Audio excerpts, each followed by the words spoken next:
Good afternoon. இது வரைக்கும் பார்த்தது 1 to 8. அதுல 3 இடைவெளிகள். ஃபர்ஸ்ட் ஆனுவல் பிளான்ஸ், ரெண்டாவது ரோலிங் பிளான், மூணாவது பிளான் ஹாலிடே. சரியா? அது எதுக்கு அப்படின்னா 1991 புதிய பொருளாதார கொள்கை, நியூ எக்கனாமிக் பாலிசி, புதிய பொருளாதார கொள்கை. இப்போ 9வது ஐந்தாண்டு திட்டம் வந்து வருஷம் எழுதிக்க 97 முதல் 2002. 97 முதல் 2002. இந்த காலகட்டத்துல யாரெல்லாம் இருந்திருக்காங்க? அடல் பிஹாரி வாஜ்பாய் ஒரு 16 நாள் இருந்திருக்கிறாரு. அதுக்கப்புறம் தேவகவுடா HD தேவகவுடா ஃப்ரம் எந்த மாநிலத்து நபர் இவரு? கர்நாடகா. ஸோ அப்ப இது வரைக்கும் நம்ம பார்த்த அமைச்சர்கள்ல யாராவது சவுத் இந்தியால இருந்து ஒரு பிரதம மந்திரியா இருக்காங்களா? சவுத் இந்தியால இருந்து ஆயிருக்காங்களா? இல்ல. அப்போ முதல்ல தென்னிந்தியால பிரைம் மினிஸ்டர் ஆனவர் யாரு? HD தேவகவுடா, அதுவும் கர்நாடகால. சரியா? So first south Indian prime minister. இவர் 1 வருஷம் இருந்திருக்கிறார். சரியா? இவர் எந்த கட்சியை சார்ந்தவர்? இவர் ஜனதா தள்ங்கிற கட்சியை சார்ந்தவர். ஜனதா தள் எந்த கட்சி? ஜனதா தள். அடுத்தது பாத்தீங்கன்னா ஐகே குஜரால்.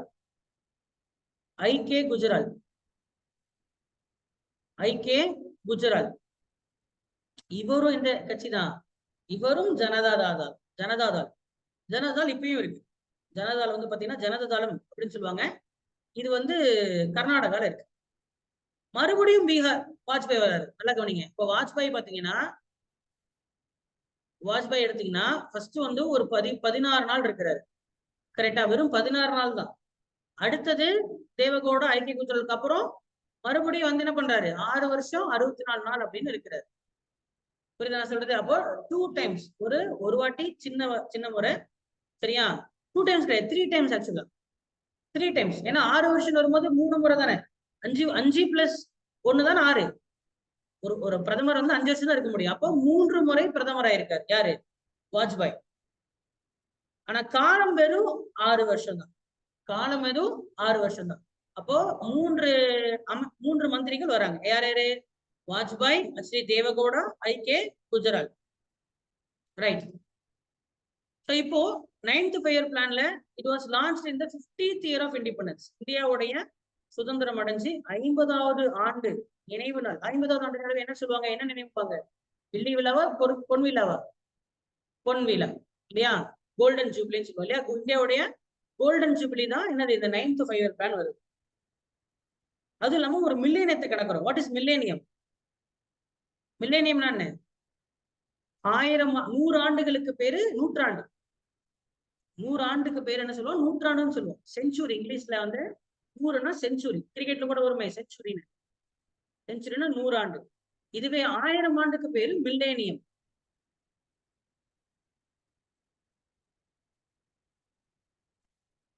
சரியா? மில்லேனியம் 1000 ஆண்டு, 1000 இயர்ஸ் மில்லேனியம். சரியா? சோ இந்த மில்லேனியம் வந்து பாத்தீங்கன்னா எப்படி மில்லேனியம் ஆகுது? ஏன்னா 2000 கடக்கிறோம் இல்லையா? 2000 கலக்கும் போது எனக்கு இது வரைக்கும் இதுக்கப்புறம் அடுத்த மில்லேனியம் வரும் 3000 தான் வரும். அடுத்த மில்லேனியம்ங்கிறது 3000 வரும். சோ இது வந்து ஒரு மில்லேனியம். அப்போ மில்லேனியல் பிளான் அப்படின்னு கூட நம்ம பார்க்கலாம். எப்படி பார்க்கலாம்? Millennial plan. சரி, ஓகே. இப்போ 9ஆம் ஐந்தாண்டு திட்டத்துடைய விஷயங்கள். சரியா? இப்போ நீங்க ஒரு கவனிச்சீங்கன்னா இந்த விலைவாசி நிலைப்படுத்துதல் அப்படின்றது கடைசியா ஒரு 4 திட்டத்துல கண்டினியூஸா வந்துட்டு இருக்கு. சரியா? விலைவாசி நிலைப்படுத்துதல். அது என்ன சார் விலைவாசி நிலைப்படுத்துதல் என்ன? விச் மீன்ஸ் சுதந்திரம் அடைந்ததுலேருந்து 5வது, 6வது, 7வது, 8வது, 9 இந்த திட்டங்கள்ல எல்லாமே இந்தியாவோட எக்கச்சக்கமான விலைவாசி ஏற்றம் ஏற்படும். விலைவாசி உயர்வு பாத்தீங்கன்னா இந்த கடைசி 20ஆம் நூற்றாண்டுடைய கடைசி பகுதியில விலைவாசி உயர்வு வந்து அதிகமா இருக்கும். ரொம்ப விலைவாசி அதிகமா ஏறிடும். அதான் நம்ம என்ன சொல்லுவோம்? அதை கட்டுப்படுத்தும். அதனாலதான் பாத்தீங்கன்னா 9வது இடத்துலயும் வரும், 8வது இடத்துலயும் வரும், 7வது இடத்துலயும் வரும். அப்ப கிட்டத்தட்ட ஒரு 15-20 வருஷமா இந்தியாவில 2 ரொம்ப முக்கியமான விஷயம். ஒண்ணு வேலையில்லா திண்டாட்டம். நீங்க இந்த தமிழ் அந்த காலத்துல இவரு கமல் நடிச்சிருப்பாரு. அந்த ஒரு படம் பேர் கூட வந்து வறுமை நிறம் சிகப்புன்னு வரும். வறுமை நிறம் சிகப்புன்னு. ஆக்சுவலா உண்மையாலுமே அந்த மாதிரி நடந்த விஷயங்கள். அவ்வளவு வேலை வாய்ப்பு திண்டாட்டம் இந்தியால இருக்கு. சரி அது ஒண்ணு. அப்புறம் இன்னொரு பிரச்சனை என்ன? விலைவாசி ஏற்றம். இது 2மே பார்த்தீங்கன்னா, அந்த காலகட்டத்துல நம்ம இந்தியாவ பிடிச்சிருந்த பெரிய நோய் அது. சரியா? இப்போ உள்ள விலைவாசி ஏற்றம் அப்படின்றது இல்ல. அப்போ ரொம்ப மோசமா இருந்துச்சு. சரியா? அப்ப திடீர்னு ஒரு ரூ. 100 வித்துட்டு இருந்த பொருள் ரூ. 400 ஆச்சுன்னா எப்படி இருக்கும்? அந்த மாதிரி ஆச்சு. இப்ப இலங்கையில பார்த்தீங்கன்னா, இலங்கை பெட்ரோல் விலை 400 ஆச்சு. ஒரே மாசம் 400 ஆயிடுச்சு. அதுதான் விலைவாசி பிரச்சனை. அத பத்திலாம் பார்க்கலாம். நான் சொல்றேன் உங்களுக்கு. விளங்குதா? Right okay. 9வது அதுக்கு ஆஸ் யூசுவலா மக்கள் தொகையுடைய வளர்ச்சி விகிதத்தை கட்டுப்படுத்தல். ரெகுலரா அதுவும் வருது. மக்கள் தொகையின் வளர்ச்சி விகிதத்தை கட்டுப்படுத்துதல். சுய உதவிக்குழு செல்ஃப் ஹெல்ப் குரூப் மற்றும் கூட்டுறவு போன்றவற்றை வளர்த்தல் மற்றும் கூட்டுறவு போன்றவற்றை cooperative and self help group cooperative கூட்டுறவு துறை cooperative society self help group இது ரெண்டுத்தையும் பாத்தீங்கன்னா வளர்க்கிறது.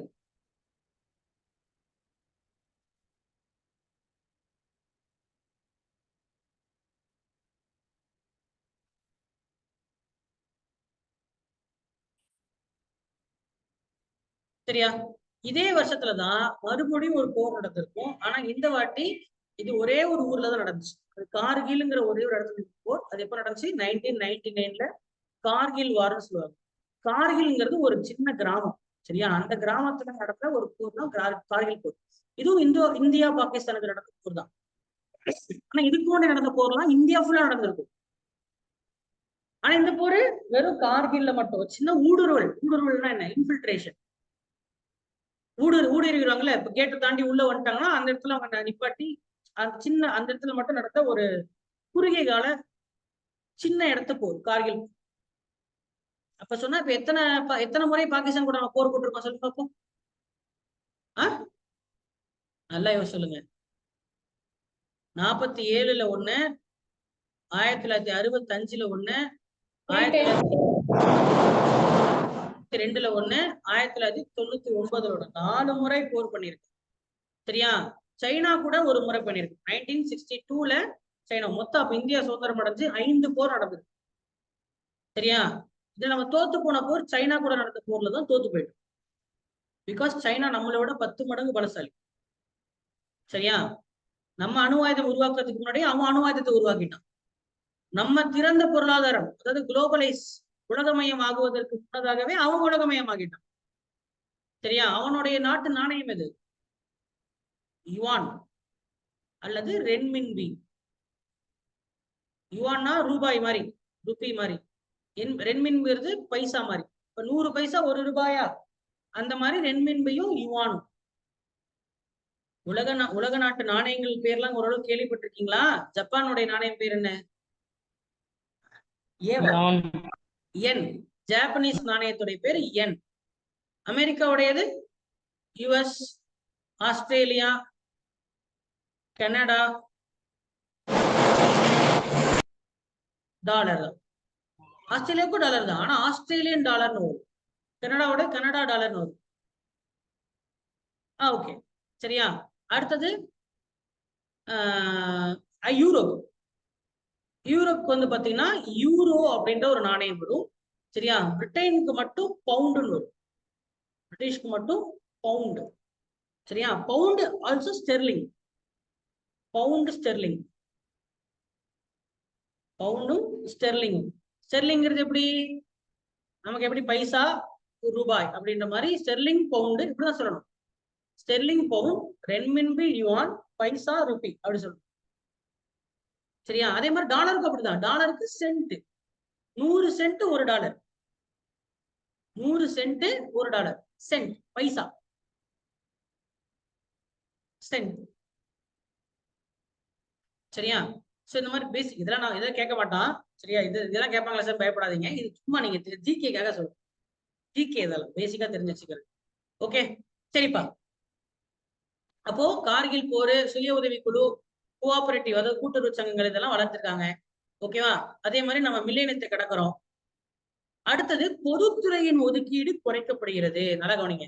பொதுத்துறைக்கு கொடுக்கக்கூடிய முக்கியத்துவம் என்ன பண்றாங்க? குறைக்கிறாங்க. பப்ளிக் செக்டாரோடைய பெர்சன்டேஜ் டிக்ரீசஸ். பொதுத்துறையின் ஒதுக்கீடு 18% குறைக்கப்படுகிறது. 18% குறைக்கப்படுகிறது.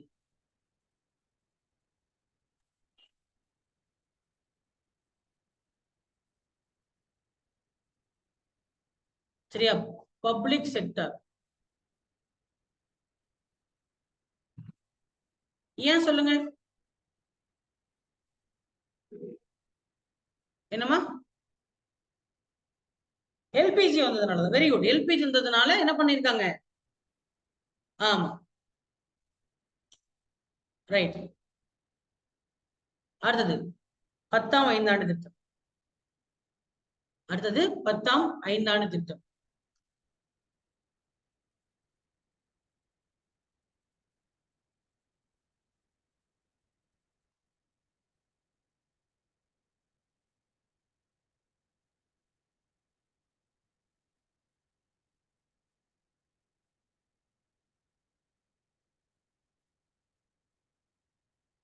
வருஷம் என்ன?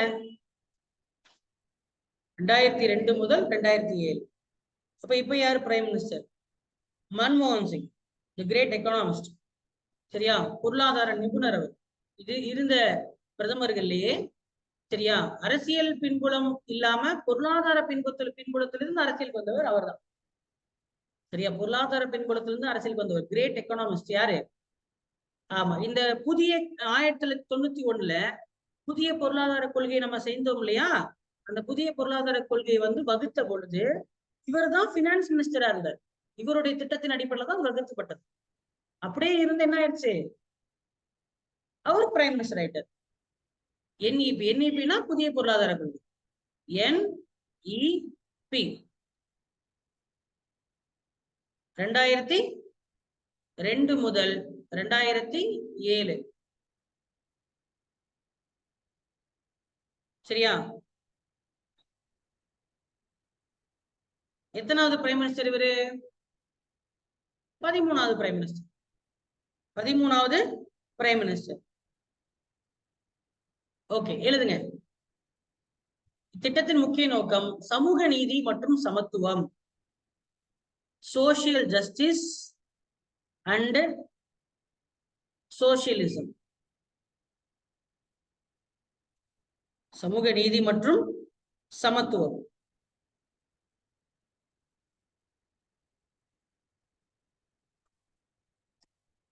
சரியா? இதோடைய இன்னொரு இலக்கு 10 வருடத்துக்குள்ள தலா வருமானத்தை 2 மடங்காக உயர்த்துதல். பர் கேபிட்டா இன்கம் டபுள் ஆக்கணும். பிசிஐனா பர் கேபிட்டா இன்கம் அதை டபுள் பண்ணணும். எதுக்குள்ள? டெக்கேடுக்குள்ள. 10 ஆண்டுக்கு பேர் என்ன? டெக்கேடு. ஒரு டெக்கேடு.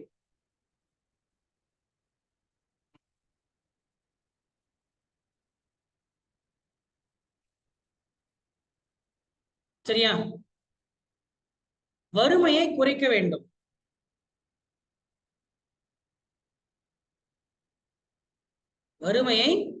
வறுமையின் அளவை குறைத்தல்.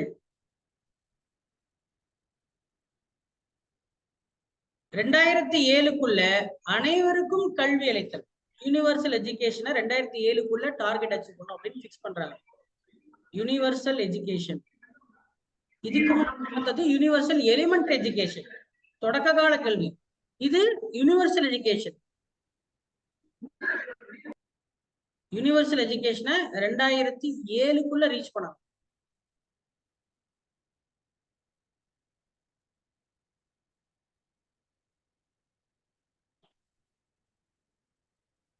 சரியா? அதற்காக இவங்க கொண்டு வந்த திட்டம் தான் சர்வ சிக்ஷா அபியான். சர்வ சிக்ஷா அபியான் அப்படின்றது இந்தியாவில் மிக முக்கியமான ஒரு திட்டம். சர்வ சிக்ஷ அபியான், அதாவது இதோடைய பேர் என்ன தமிழ்ல? அனைவருக்கும் கல்வி என்ற திட்டம். சர்வ சிக்ஷ அபியான்.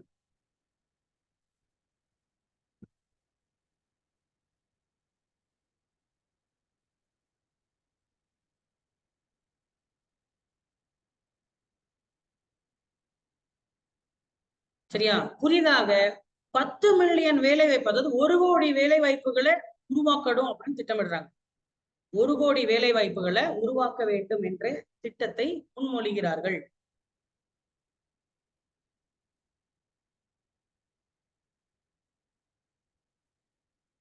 ஓகே, அடுத்தது 11th 5 இயர் பிளான். அவ்வளவுதான் 11th 5 இயர் பிளான்.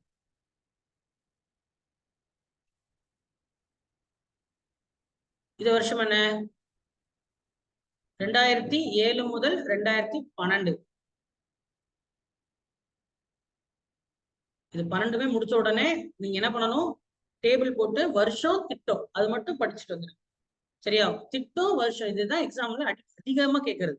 தேர்ல ரொம்ப சிம்பிளா கேட்கணும்னா திட்டம் கொடுத்து அந்த திட்டத்துடைய வருஷம் என்ன, மேட்ச் த ஃபாலோயிங் அப்படின்னு கேட்பாங்க.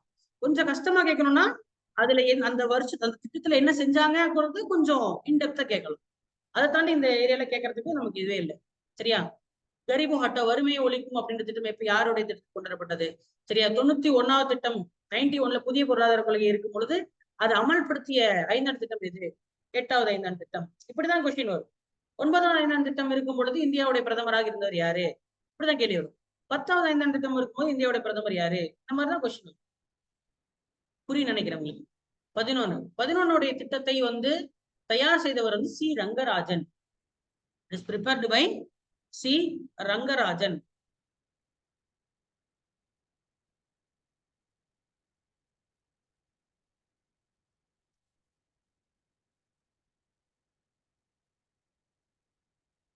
முக்கியமான பாயிண்ட். மொத்த உள்நாட்டு உற்பத்தியின் இலக்கு 9ஐ எட்டுவது. ஜிடிபி growth 9% மாத்தணும்.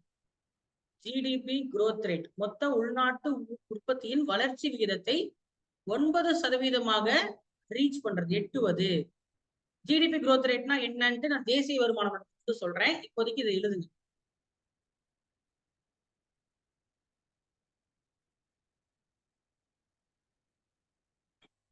வேலையின்மையை குறைக்கிறது, அன்எம்ப்ளாய்மெண்ட் ரேட்டை கம்மி பண்ணணும். டிக்ரீஸ். சரி, நீங்க இதை பாக்குறது மூலியமாவே மேக்ரோ எக்கனாமிக்னா என்னென்ன வேலை இருக்குது இப்பவே உங்களுக்கு தெரிஞ்சிருக்கும். இதுதான் மேக்ரோ எக்கனாமிக். பாருங்களேன், வளர்ச்சியை உற்பத்தி அதிகப்படுத்துன்றாங்க. வீட்டுல என்னது, நாட்டுல புது புது இடங்கள்ல பில்டிங் கட்டுறாங்க, ரோடு கட்டுறாங்க, வேலை வாய்ப்பை குறைக்கிறாங்க, கல்வியை கொடுக்குறாங்க. நான் இதுதானே சொன்னேன். வேரியல் பொருளாதாரம்னா இவ்வளவுதான். இது புரிஞ்சாலே உங்களுக்கு கம்ப்ளீட்டா இதுக்கப்புறம் வரக்கூடாதுலாம் ஈஸியா புரிஞ்சிடும். டிக்ரீஸ் அன்எம்ப்ளாய்மெண்ட், வேலையின்மையை என்ன பண்ணணும்? குறைக்கணும். Unemployment rate, unemployment rate. சரியா? சரி, அடுத்தது இதோடைய தீம் கேட்டீங்கன்னா pastor and more inclusive growth கொடுத்திருக்கான். இதோடைய இந்த 11ஆம் திட்டத்துடைய இலக்கு என்னன்னு கேட்டீங்கன்னா ஃபாஸ்டர், வேகமாக உள்ளடக்கிய வளர்ச்சி, வேகமான மற்றும் உள்ளடங்கிய வளர்ச்சி. Pastor and more inclusive growth, more inclusive growth. அது என்ன சார் இன்க்ளூசிவ்னா என்ன? உள்ளடங்கிய வளர்ச்சி என்றால் என்ன? நம்ம ரொம்ப ரொம்ப முக்கியமான ஒரு டாபிக். உள்ளடங்கிய வளர்ச்சி, இன்க்ளூசிவ் அப்படின்னா என்னன்னு சொல்றேன்.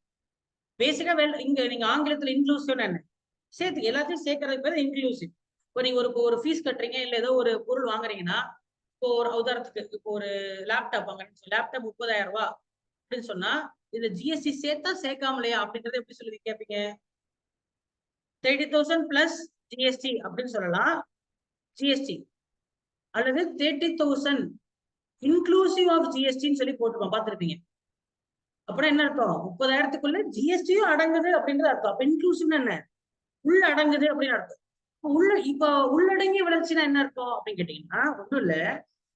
நாட்டுல வந்து இப்ப நம்ம என்னதான் வந்து வளர்ச்சிக்குன்னு சொல்லிட்டு நம்ம என்ன ஸ்டெப் எடுத்தாலும் இன்னும் அரசாங்கத்துடைய ரீச்ல அடையாம, அரசாங்கம் வந்து சில பேர் தொட முடியாம இன்னும் இருப்பாங்க.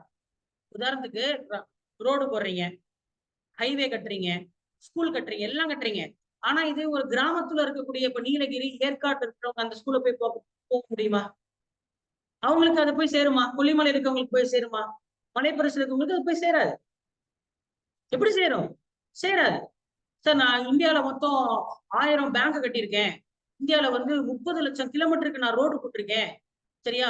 1 லட்சம் பேருக்கு நான் வேலை கொடுத்துருக்கேன், நீ எல்லாம் பண்ணு, ஆனா யாரையாவது விட்டுட்டு போயிருப்பல. யாரை விட்டுட்டு போயிட்ட? யாரையாவது. அப்போ உன் வளர்ச்சிங்கிறது நீங்க ஒரு 10, 100, 90 பேரை நீ கூட்டு போயிட்ட. ஆனா ஒரு 10 பேரை விட்டுட்டு போயிட்டனாலும் விட்டுட்டு போயிட்டு தானே. பஸ் ஸ்டாண்ட்ல எல்லாரும் வெயிட் பண்றாங்க பஸ்ஸுக்கு.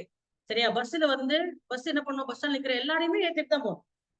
அதுதானே விஷயம். ஒரு 10 பேர் எல்லாரும் ஏத்திக்கிட்டு ஒரு 10 பேரை மட்டும் விட்டுட்டு போனாலும் அது அது நல்ல அரசாங்கம் ஆகுமா? அது நல்ல டிரைவர் ஆவாரா? நல்ல டிரைவர் திரும்ப அடுத்த பஸ் 1 மணி நேரம் ஆகும்.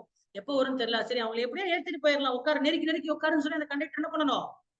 எல்லாம் எடுத்துட்டு போகணும். அதே மாதிரிதான். அரசாங்கம் எல்லாருமே முன்ன நகர்த்திட்டு போனாலும் யாரையுமே விட்டுட்டு போயிடக்கூடாது. அப்படின்றதுக்காக உள்ளடங்கிய வளர்ச்சிங்கிற ஒரு விஷயத்த கொண்டு வராங்க. உள்ளடக்கம்னா என்ன? 100% இந்தியால 100 மக்கள் இருந்தா 100 பேருக்கும் வளர்ச்சி போய் சேரணும். அதான் உள்ளடங்கிய வளர்ச்சி.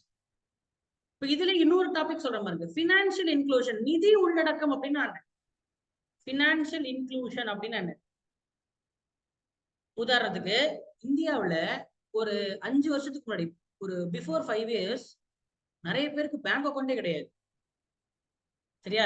சொல்ல போனா 2015க்கு முன்னாடி வச்சுக்கேன். 10 வருஷம் முன்னாடி. 2015க்கு முன்னாடி இந்தியா ஃபுல்லா பேங்க் இருந்தது. ஆனா பேங்க்ல அக்கௌண்ட் இருந்ததா? என்ன நினைச்சிட்டாங்க? பிசினஸ் பண்றவங்க மாச சம்பளம் வாங்குறவங்களுக்கு தாங்க பேங்க் வேணும் அப்படின்னு சம்பாரிச்ச பணம்லாம் கேஷா தான் வச்சுட்டு இருந்தாங்க. பேங்க்குக்கு போறதுங்கிறது அது பெரிய ப்ராசஸ் அவங்களுக்கு. புரியுதா? ஏன் அதையவோ போய் நிக்கணும், சலான் எழுதி போடணும். அந்த சலானே பல பேருக்கு ஃபில் பண்ண தெரியாது. படிச்சவனுக்கு என்ன தெரியுமா கேட்பான்? நீ படிச்சிருக்கியாங்கிறது பேங்க் சலான் ஃபில் பண்ண தெரிஞ்சா நீ படிச்சவன். தெரியுமா? கேள்விப்பட்டிருக்கீங்களா? பேங்க் சலான் உங்களுக்கு தெரியாது. நீங்க 2015ல இன்னும் ஒரு ஒரு 85, 80s கிட்ட 85 கிட்ட தான் தெரியும் அதெல்லாம். தெரியாதுல. 90s உடைய ஆரம்பத்துல பிறந்த குழந்தைகளுக்கு வந்து பேங்க் சலான் என்னதான் படிச்சாலும் என்னடா படிச்சிருக்க பேங்க் சலான் ஃபில் பண்ண தெரியல அப்படிமா. ஆனா இப்ப பேங்க் சலான்லாம் தேவையே கிடையாது. ஏன்னா 2015 அப்புறம் நமக்கு ஏன் தெரியவே இல்லைன்னா அது அது அதெல்லாம் சுலபமாக்கிட்டான். ஏன்னா அவ்வளவு கஷ்டமா வச்சிருந்தா போய் எவனா பேங்க் ஓபன் பண்ணணும் அக்கௌண்ட். ஈஸி 5 நிமிஷம் அக்கௌண்ட், ஜீரோ பேலன்ஸ் அக்கௌண்ட். சரியா? ஜீரோ பேலன்ஸ் வச்சுக்கலாம், யாரு வேணா அக்கௌண்ட் பண்ணலாம். அது கூட ஆதாரம் என்ன? டக்குன்னு உங்களை அப்ப என்ன பண்ணிருக்காங்க? எல்லாருக்குமே தமிழ் இப்ப வங்கி இல்லாம யாருமே இல்லை. வங்கி கணக்கு இல்லாம, சாரி, வங்கி கணக்கு இல்லாம யாருமே இல்லை. ஏன்னா உங்களுக்கு ஏதாவது அரசு ஏதாவது உங்களுக்கு கொடுக்குறனாலும் டைரக்டா உங்க அக்கௌண்ட்லயே தான் போட்டு விடுறோம். முன்னாடி வந்து யார்கிட்டயாவது கொடுத்து இந்த அஜித் இதை போய் அந்த மேன்ஷன்ல இருக்கிற நபருக்கு 10 பேர் கொடுத்துருவானா, அஜித் 1000 ரூபாய் கொடுத்தனா அஜித் ஒரு 10 100 ரூபா அமைக்குவாரு. 900 தான் போய் கொடுப்பாரு. சகஜம் தானே. அப்ப சுகநேசரனா செய்ய மாட்டீங்களா? யாரா இருந்தாலும் செய்யதான் செய்வோம் இல்லையா? அதனால கொஞ்சம் நம்ம கண்டுபிடிக்க கஷ்டம். போய் அது கடைசி மக்களுக்கு சேருதானே. இது பேங்க் அக்கௌண்ட் இருந்து பேங்க் அக்கௌண்ட்லயே நம்ம என்ன பண்ணி விட்டுறலாம்? போட்டுடலாம்ல. அப்போ அதுக்கு முக்கியம் என்ன பண்ணணும்? அப்போ எல்லா மக்களுக்கும் நம்ம போய் எல்லாரையும் உள்ள இணைக்கணும்னா அதுக்கு முதல்ல என்ன தேவைப்படுது? எல்லாருக்கும் பேங்க் அக்கௌண்ட் தேவைப்படுது. பேங்க் அக்கௌண்ட் வைக்கணும்னா பேங்க் அக்கௌண்ட்ல வந்து ஜீரோ எல்லாரும் 5000 ரூபாய் மினிமம் பேலன்ஸ் மெயின்டைன் பண்ண சொன்னா எல்லாராலும் வச்சிருக்க முடியாது. அப்போ ஜீரோ பேலன்ஸ் அக்கௌண்ட் வைக்கணும். நான் சொல்றது புரியுதா? அப்ப பாருங்க எப்படி யோசிச்சு பண்ணிருக்காங்க. இதெல்லாம் இதுதான் உள்ளடக்கங்கிறது. உங்களுக்கு எல்லாருக்கும் ஒரு பேங்க் அக்கௌண்ட் ஓபன் பண்ணி கொடுக்கறது மூலியமா உங்களுக்கு மாசம் 1000 ரூபாய் பணம் போட்டு விடுறதா இருக்கட்டும், பேங்க்ல தான் போட்டு விடுறாங்க. இப்போ ரீசெண்டா ஒரு திட்டம் வந்துச்சுல, எல்லாமே பேங்க் மூலியமா தான் உங்களை எல்லாத்தையும் என்ன பண்றான்? எல்லாத்தையும் என்ன பண்றான்? உள்ளடக்கா. அதான் இன்க்ளூஷன். இன்க்ளூஷன்ங்கிற வார்த்தை இப்ப உங்களுக்கு புரிஞ்சிருக்கும்னு நினைக்கிறேன். யார் விச் மீன்ஸ் என்ன அர்த்தம்? யாரையும் நம்ம முன்னேற்றமாகி செல்லும் பொழுது யாரையும் நம்ம விட்டுட்டு போயிடக்கூடாது. ஒரு விவசாயியை விட்டுட்டு போயிடக்கூடாது. ஒரு கிராமத்தால விட்டுட்டு போயிடக்கூடாது. சரியா? ஏழை எளிய மாணவர்களை விட்டுட்டு போயிடக்கூடாது. எல்லாரையும் நீ கூட்டு போறதுதான் ஒரு நல்ல அரசாங்கம். அப்போ அந்த இன்க்ளூஷன்ங்கிற வார்த்தை இது வரைக்கும் எங்கேயுமே வரல. இப்பதான் வருது. எத்தனாவது கட்டத்துல வருது? எக்ஸாக்ட்லி. வேகமா வளரணும். எல்லாரையும் கூட்டிட்டு தான் நம்ம வளரணும். நீ மட்டும் ஒரு 10 பேர் ரைட். இப்ப ரிலையன்ஸ் மாதிரி, அம்பானி மாதிரி ஒரு 100 பேர் இருக்கிறாருன்னா இந்தியா வளர்ந்துச்சுன்னு அர்த்தமா? ஏழை புரியுதா நான் சொல்றது? வளர்ச்சின்றது எவனோ ஒருத்தர் எங்கேயோ ஒருத்தர் வளர்றது இல்ல. எல்லாருக்கும் வளர்ச்சி இருக்கணும். யாரோ ஒருத்தரோட வீட்டுல பெரிய டிவி இருக்கிறது பெரிய விஷயம் இல்ல. எல்லார் வீட்லயும் சின்ன பொட்டி டிவி இருக்கிறது தான் பெரிய விஷயம். எல்லா வீட்லயும் இருக்குது. கரெக்டா? புரியும் நினைக்கிறேன். கரெக்ட். அதுக்கு பேர் தான் என்ன? இன்க்ளூசிவ்.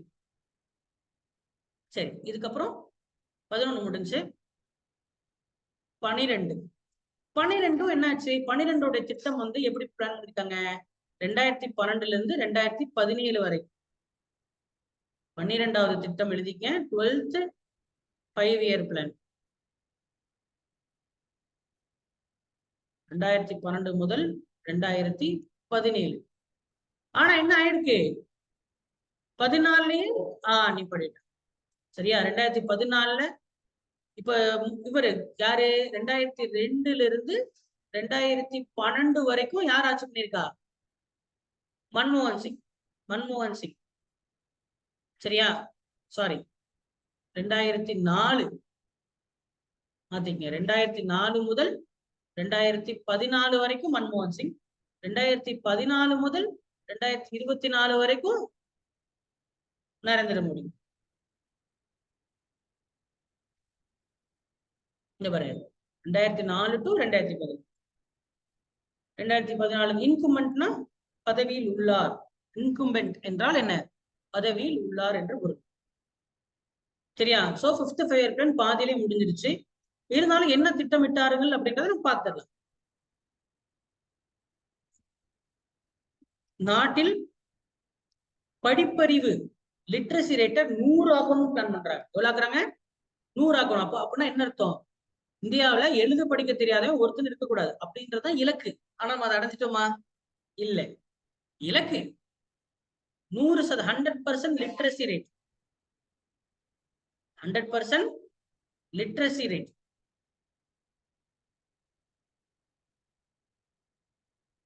சரியா? இன்ஃப்ராஸ்ட்ரக்சரல் இன்வெஸ்ட்மெண்ட் அதிகப்படுத்தும். உள்கட்டமைப்புக்கான முதலீடு. Investment for infrastructure. ஒரு பாலம் கட்டணும்னா காசு வேணும், தண்டவாளம் போடணும்னா காசு வேணும். சரியா? அதுக்கெல்லாம் எங்க இருந்து பணம் வரும்? முதலீடு பண்ணணும். அப்ப அதை அதிகப்படுத்தணும். இப்ப நீங்க இதுல நீங்க பாத்திருப்பீங்க, புல்லட் ட்ரெயின் வந்து வந்ததுக்கு ஜப்பான்ல இருந்து 80 லட்சம் கோடி கடன் வாங்குவாங்க. சரியா? புல்லட் ட்ரெயின் பாத்திருக்கீங்களா? வேகமா போற ட்ரெயின் தான் புல்லட் ட்ரெயின் சொல்லுவாங்க. நார்மல் ட்ரெயின்லாம் 100 கிலோமீட்டர் 120 கிலோமீட்டர் போனா நார்மல் ட்ரெயின். புல்லட் ட்ரெயின் தெரியுமா? பாத்திருக்கீங்களா இல்லையா? புல்லட் ட்ரெயின் பார்த்தது இல்லையா? நம்ம ஊருக்குலாம் வரல. இங்கிலீஷ் மூவில என்ன பார்த்திருப்பீங்க. சரியா? இதுதான் புல்லட் ட்ரெயின். சரி, நம்ம ஊர் ட்ரெயின் மாதிரி தான் இருக்குன்றீங்களா? என்ன வித்தியாசம் அப்படின்னா ஒரு வித்தியாசமும் கிடையாது. இதுவும் தண்டவாளத்தில் தான் போகுது. சரியா? ஆனா என்ன, இது வந்து மணிக்கு 300 கிலோமீட்டர் ஸ்பீட்ல வேகத்துல போகுது. சரியா? அப்படின்னா என்ன பண்ணலாம்? இங்க இருந்து இப்ப இந்த ட்ரெயின் கிளம்பிச்சுன்னா சென்னையில இருந்து ஹைதராபாத் 1 மணி நேரத்துல போயிடும். சரியா? ஹைதராபாத்ல இருந்து போபாலுக்கு 1 மணி நேரத்துல போயிடும். டெல்லிக்கு ஒரு 4 மணி நேரம் 5 மணி நேரத்துல டெல்லி போயிடும். மேக்சிமம் 6 மணி நேரம் வச்சுக்கேன். சென்னை டு டெல்லி ஒரு 6ல இருந்து 7 மணி நேரத்துல போயிடும். ஆனா நார்மல் ட்ரெயின் போறது எவ்வளவு நேரம் ஆகும்? 18 மணி நேரம் ஆகும். நார்மல் ட்ரெயின் போறதுக்கு 18 மணி நேரம். அப்ப இது ரொம்ப ஃபாஸ்ட். வெளிநாடுகள்ல அமெரிக்கால இது அதிகமா இருக்கிற இடம் சைனா, ஜப்பான். சைனா புல்லட் ட்ரெயின்னாலே சைனாவும் ஜப்பானும் தான் ஃபேமஸ். சைனாவும் ஜப்பானும் தான் ஃபேமஸ்.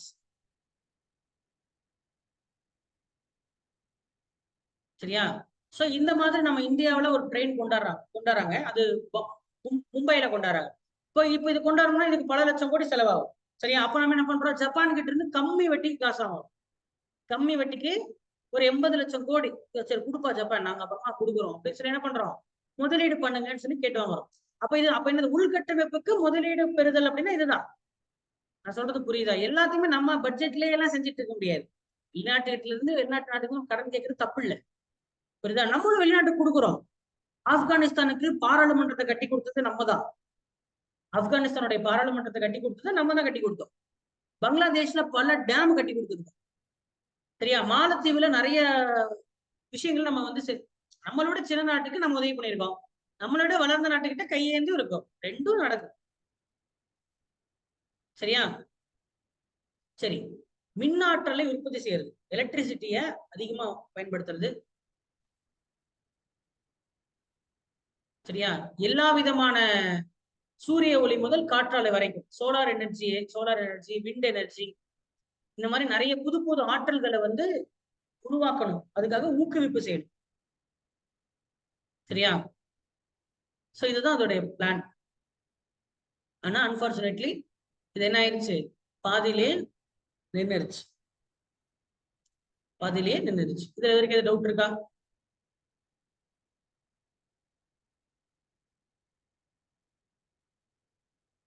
சரி, நித்தி ஆயோக் வந்தோன்னு என்ன? நித்தி ஆயோட விஷயம் என்னன்னா, இப்ப இந்த பிளானிங் கமிஷன்ல என்ன பிரச்சனைன்னு நான் சொல்றேன்.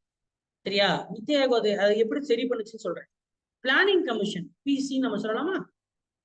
பிசி. இங்க நிதி.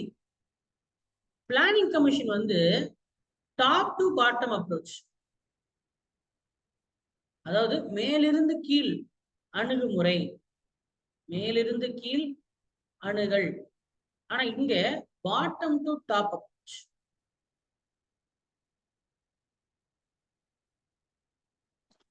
பாட்டம் டு டாப் அப்ரோச் அப்படின்னு என்னன்னா, மத்திய அரசாங்கம் என்ன முடிவெடுக்குதோ அதை மாநிலங்கள் கேட்கணும்.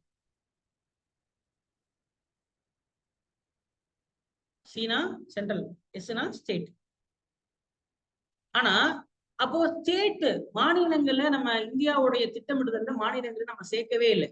ஓ நான் சொல்றேன், இப்ப லஞ்சுக்கு நான் சாப்பாடு வாங்கிட்டு வரலாம் அப்படின்னா நான் கேட்கணும், அஜித் என்ன சாப்பிடுறீங்க, பரோட்டா சாப்பிடுறீங்களா அப்படின்னா கேட்கணும். அஜித் என்ன சாப்பிடணும், அஜித் தானே முடிவு பண்ணணும், சரிதானே? அப்ப நான் கேட்டுட்டு போய் வாங்கிட்டு இருந்தா அதான் நியாயம்.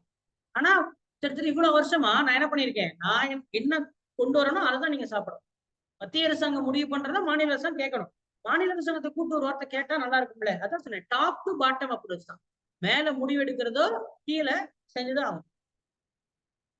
இப்ப உதாரணத்துக்கு 100% வளர்ச்சி வீதத்தை வந்து கல்வி அறிவை கொண்டு வரணும் அப்படின்னு சொல்லி இந்தியா ஃபுல்லா ஸ்டெப் எடுத்தா, ஆனா அது கேரளாக்கு பொருந்தாதே. கேரளால ஆல்ரெடி கல்வி வளர்ச்சி அதிகமா தானே இருக்கு. அப்போ நம்ம 28 மாநிலம் ஒரே மாதிரியா வளர்ந்திருக்கு? ஒரு புரியுதா நான் சொல்றது? அப்போ ஒவ்வொரு மாநிலத்துக்கு என்ன தேவையோ அந்த மாதிரி செஞ்சு கொடுக்கறது தான் கரெக்டா இருக்கும். எல்லா மாநிலத்துக்கும் ஒரே மாதிரி வளர்ச்சி சரியா இருக்காது. அப்போ அதுக்கு இப்ப என்ன அப்புறம் செட் ஆகும், பாட்டம் டு டாப் அப்ரோச் தான் செட் ஆகும். விச் மீன்ஸ் நீங்க இந்தியாவுக்கு ஒரு திட்டம் போடுறேன்னா அந்த திட்டம் முடிவெடுப்பதில் நீ யாரை சேர்த்துக்கணும், மாநிலங்களையும் உள்ள சேர்த்துக்கணும். ஒவ்வொரு மாநிலத்துக்கும் தேவைக்கு ஏற்ற மாதிரி தான் நீ பிளான் பண்ணணும். என்ன குறையோ அந்த குறையை நிவர்த்தி செஞ்சு கொடுக்கறதா சரியா இருக்கும். அதனாலதான் இந்த அமைப்பு உருவாக்குனாங்க. அதுவும் இல்லாம இது ஒரு நாள் அடுத்தது இங்க எத்தனை வருஷம், இங்க 5 வருஷம். ஆனா இங்க அப்படி கிடையாது, திட்டத்தை பொறுத்து மாறும். பேஸ்ட் ஆன் பிளான் இயர் வந்து மாறும். பேஸ்ட் ஆன் பிளான் 3 வருஷமும் இருக்கு, 7 வருஷமும் இருக்கு, 15 வருஷமும் இருக்கு. 3, 7, 15 அப்படின்னு சொல்லி 3 விதமான திட்டங்களை போடுவாங்க.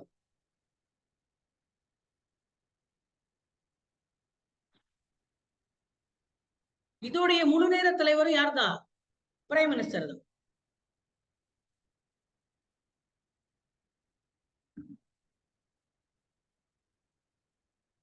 இதோடைய முழு நேர தலைவர் யார் தான், பிரைம் மினிஸ்டர் தான். சரிப்பா, இதோட நமக்கு வந்து என்ன முடியுது, திட்டமிடுதல் முடியுது. நித்தியோடைய விரிவாக்கம் ஞாபகம் இருக்கா? National institute for transforming India. Okay, இப்போ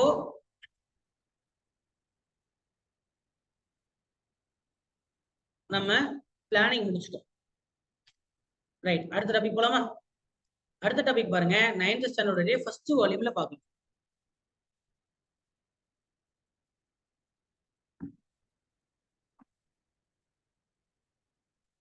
9th ஸ்டாண்டர்ட்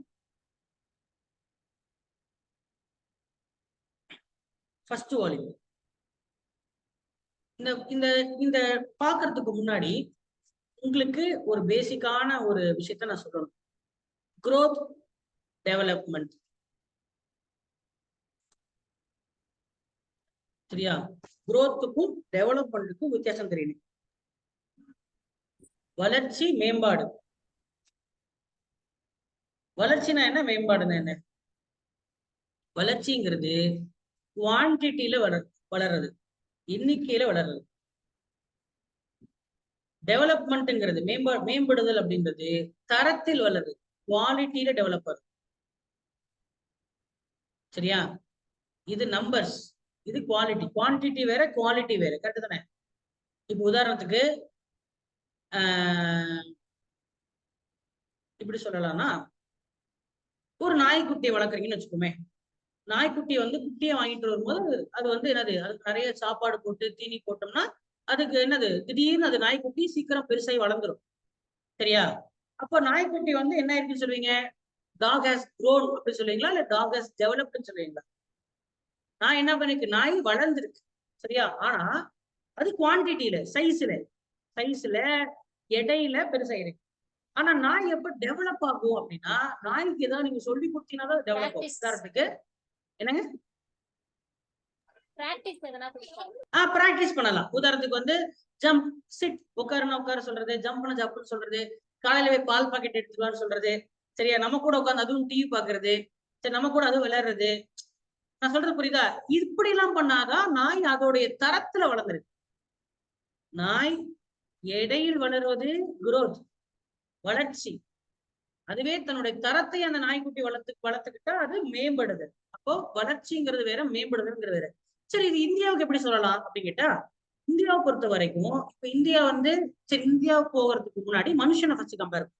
இப்போ ஒரு மனுஷன் இப்போ வந்து அஜித் நம்ம எடுத்து, சரியா? அப்ப அஜித் வந்து வளர்றாரு அப்படின்றது எப்படி தெரிஞ்சுக்கலாம்? அஜித் வளர்றாரு அப்படின்னா, சார் அவரு நல்லா சாப்பிட்டுட்டு நல்லா பெருசா அந்த வளர்ச்சி இல்லை. மனுஷனை சொல்லும் போது வளர்ச்சின்றது பணத்துல, சரியா? அஜித் வந்து மாசம் 1,00,000 ரூபாய் சம்பாதிக்கிறாருங்க, 1 லேக் பர் மந்த் அப்படின்னு வச்சுக்கோ. 1 லேக் பர் மந்த் அப்படின்னு சம்பாதிக்க ஆரம்பிக்கிறாரு அப்படின்னா அது அவருடைய குரோத், அது அவருடைய குரோத். ஆனா 1,00,000 சம்பாதிக்கிற அதுக்கு அடிக்கடி சளி பிடிச்சிக்கும், அடிக்கடி ஹாஸ்பிட்டல் போவாரு, சரியா? அவர் ஒழுங்காவே படிக்கல, அதனால அந்த சம்பாதிச்ச பணத்துக்கு என்ன செய்யறதுன்னு அவருக்கு தெரியல, சரியா? இதுல முதலீடு பண்ணணும், எப்படி சேமிக்கணும், எங்க வைக்கணும், பேங்க் அக்கௌண்ட் கூட அவருக்கு ஓப்பன் பண்ண தெரியாது, பேஸ்புக் இன்ஸ்டாகிராம் கூட அவர் நோட்ட தெரியாது, போனே கிடையாது அவர்கிட்ட, டயல் பேட் தான் இருக்கு. அப்படின்னா அஜித்துக்கு 1,00,000 ரூபாய் இருந்தாலும் அவர் வளர்ச்சி அடைந்த அஜித் தான். ஆனா அவர் டெவலப் ஆகல, குவான்டிட்டியோ டெவலப் ஆகல. அப்ப என்ன இருந்தா குவான்டிட்டி அப்படின்னா, குவாலிட்டி கேட்டீங்கன்னா ஆரோக்கியமான ஒரு வாழ்க்கை, சரியா? ஆரோக்கியமான வாழ்க்கை. ஒரு இன்சூரன்ஸ் போட்டிருக்கிறாரா? டக்குன்னு ஏதாவது மெடிக்கல் இன்சூரன்ஸ் போட்டோம்னா என்ன பண்ணலாம்? இந்த 1,00,000 ரூபாய் நமக்கு செலவு ஆகாது. நான் என்ன சொல்றேன்னு புரியுதா? மெடிக்கல் இன்சூரன்ஸ் போட்டிருக்கணும். நீ இப்ப கவர்மெண்ட் ஜாப் போனீங்கன்னா உங்களுக்கு மெடிக்கல் இன்சூரன்ஸ் சம்பளத்திலே பிடிச்சுப்பான், சரியா? தெரியுமா தெரியாதா? தெரியாதுன்னா தெரிஞ்சுக்கங்க. சம்பளத்திலே உங்களுக்கு மெடிக்கல் இன்சூரன்ஸ் சார்ஜ் பண்ணி தான் உங்களுக்கு பேலன்ஸ் தான் சம்பளமா வரும், சரியா? மெடிக்கல் இன்சூரன்ஸ் இருக்கு, லைஃப் இன்சூரன்ஸ் இருக்கு, கார் இன்சூரன்ஸ் இருக்கு, வெஹிக்கிள் இன்சூரன்ஸ் இருக்கு. இதெல்லாம் போட்டாதான் நமக்கு செலவு டக்குன்னு இல்லாம இருக்கும், சரியா? அதுக்கப்புறம் ஒரு நல்ல சாப்பாடு, நல்ல ஹெல்த், சரியா? அப்பப்ப நம்ம செக்அப் பண்ணிக்கிறது, அதுக்கப்புறம் நல்ல ஸ்கூல்ல படிக்கிறது, எஜுகேஷன், சரியா? ஆரோக்கியமா இருக்கிறது. அதே மாதிரி வந்து ஹைஜீனா இருக்குது, ஹைஜீனிக்கான்னு சொல்லுவாங்களே, நல்ல என்னது பாதுகாப்பான தண்ணீர், சரியா? கண்ட இடத்துல குடிக்காம, அது நமக்கு காலரா, மலேரியான்னு நமக்கு நோய் வரும்.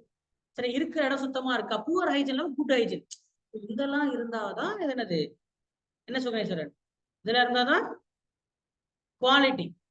இதெல்லாம் இல்லாம வெறும் சம்பாத்தியம் மட்டும் இருந்தா அது குரோத் தான்.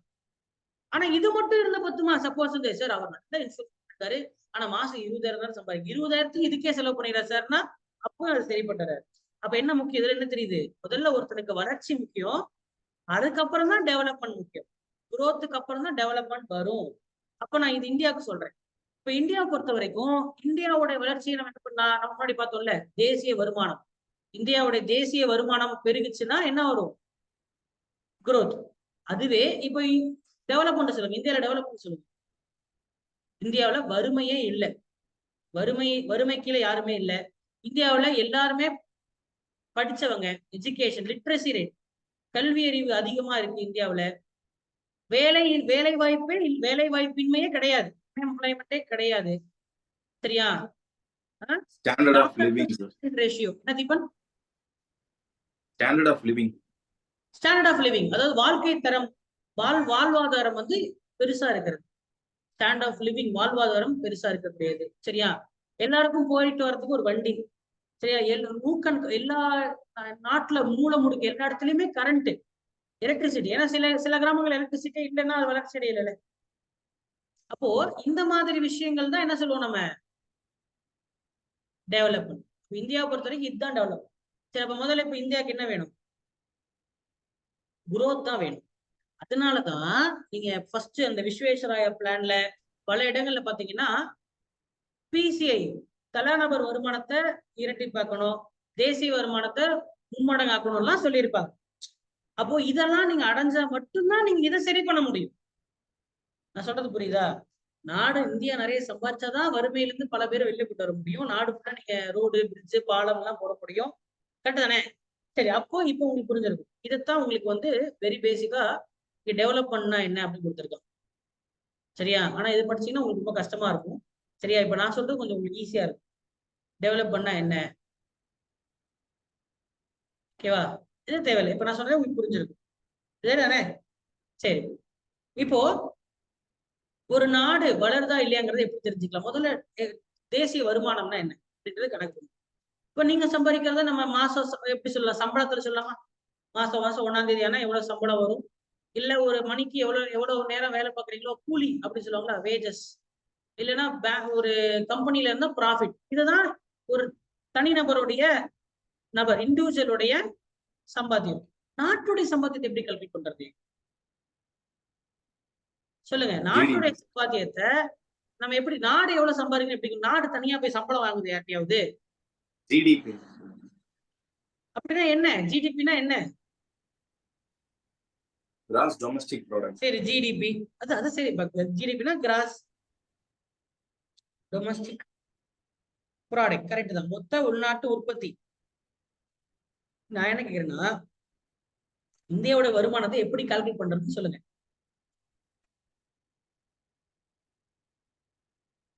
பத்மலதா நீங்க ட்ரை பண்ணுங்க.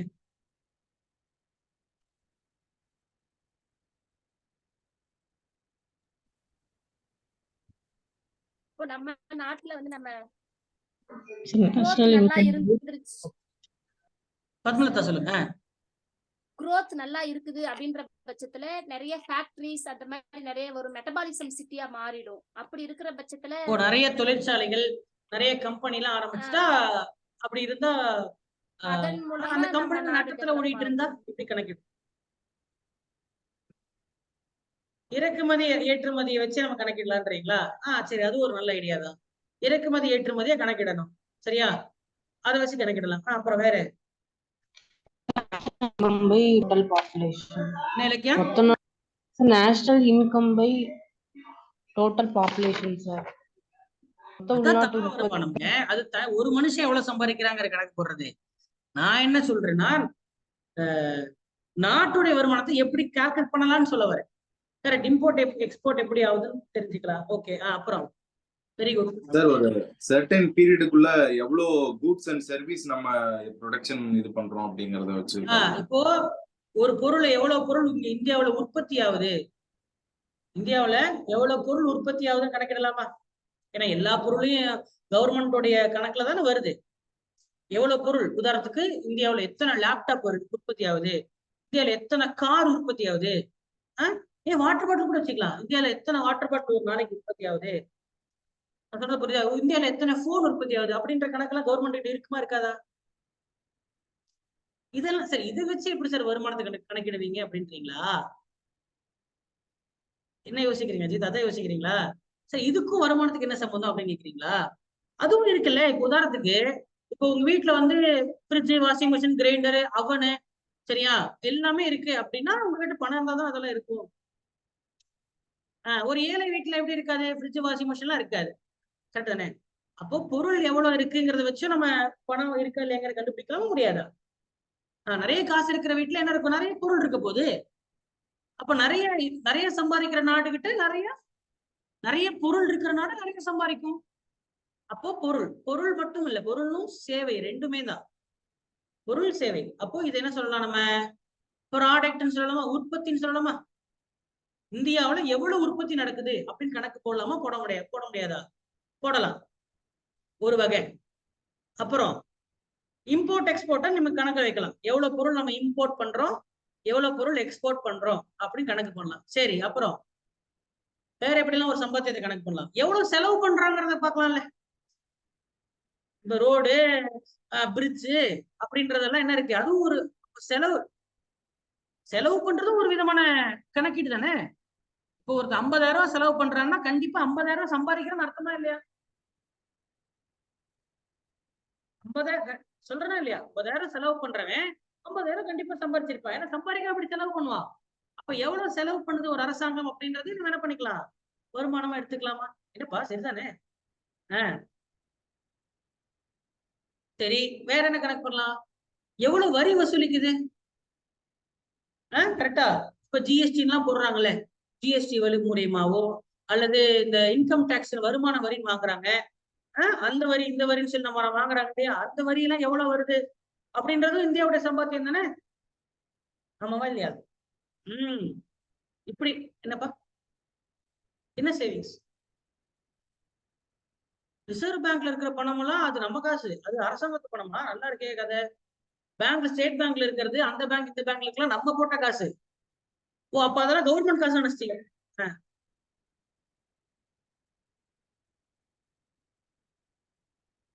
Import export. ஓ நீங்க அந்த ஃபாரெக்ஸ் சொல்றீங்க, அந்நிய செலாவணி சொல்றீங்க. சரி ஓகே. ஃபாரெக்ஸ்ல எவ்வளவு பணம் இருக்கு அப்படின்றத நம்ம என்ன பண்ணிக்கலாம், ஃபாரெக்ஸ் ரிசர்வ். நம்ம கூட பார்த்தோம் எவ்வளவு ரூபாய் வச்சிருக்கு, இந்த இருப்பு வச்சிருக்கு சொல்றோம்ல. ஓகே, அதுவும் பண சம்பாத்தியம் தான். ஏன்னா அதுவும் சம்பாதிக்கிறது தானே. ஓகே, அதுவும் இருக்கு. Okay, very good. அப்புறம்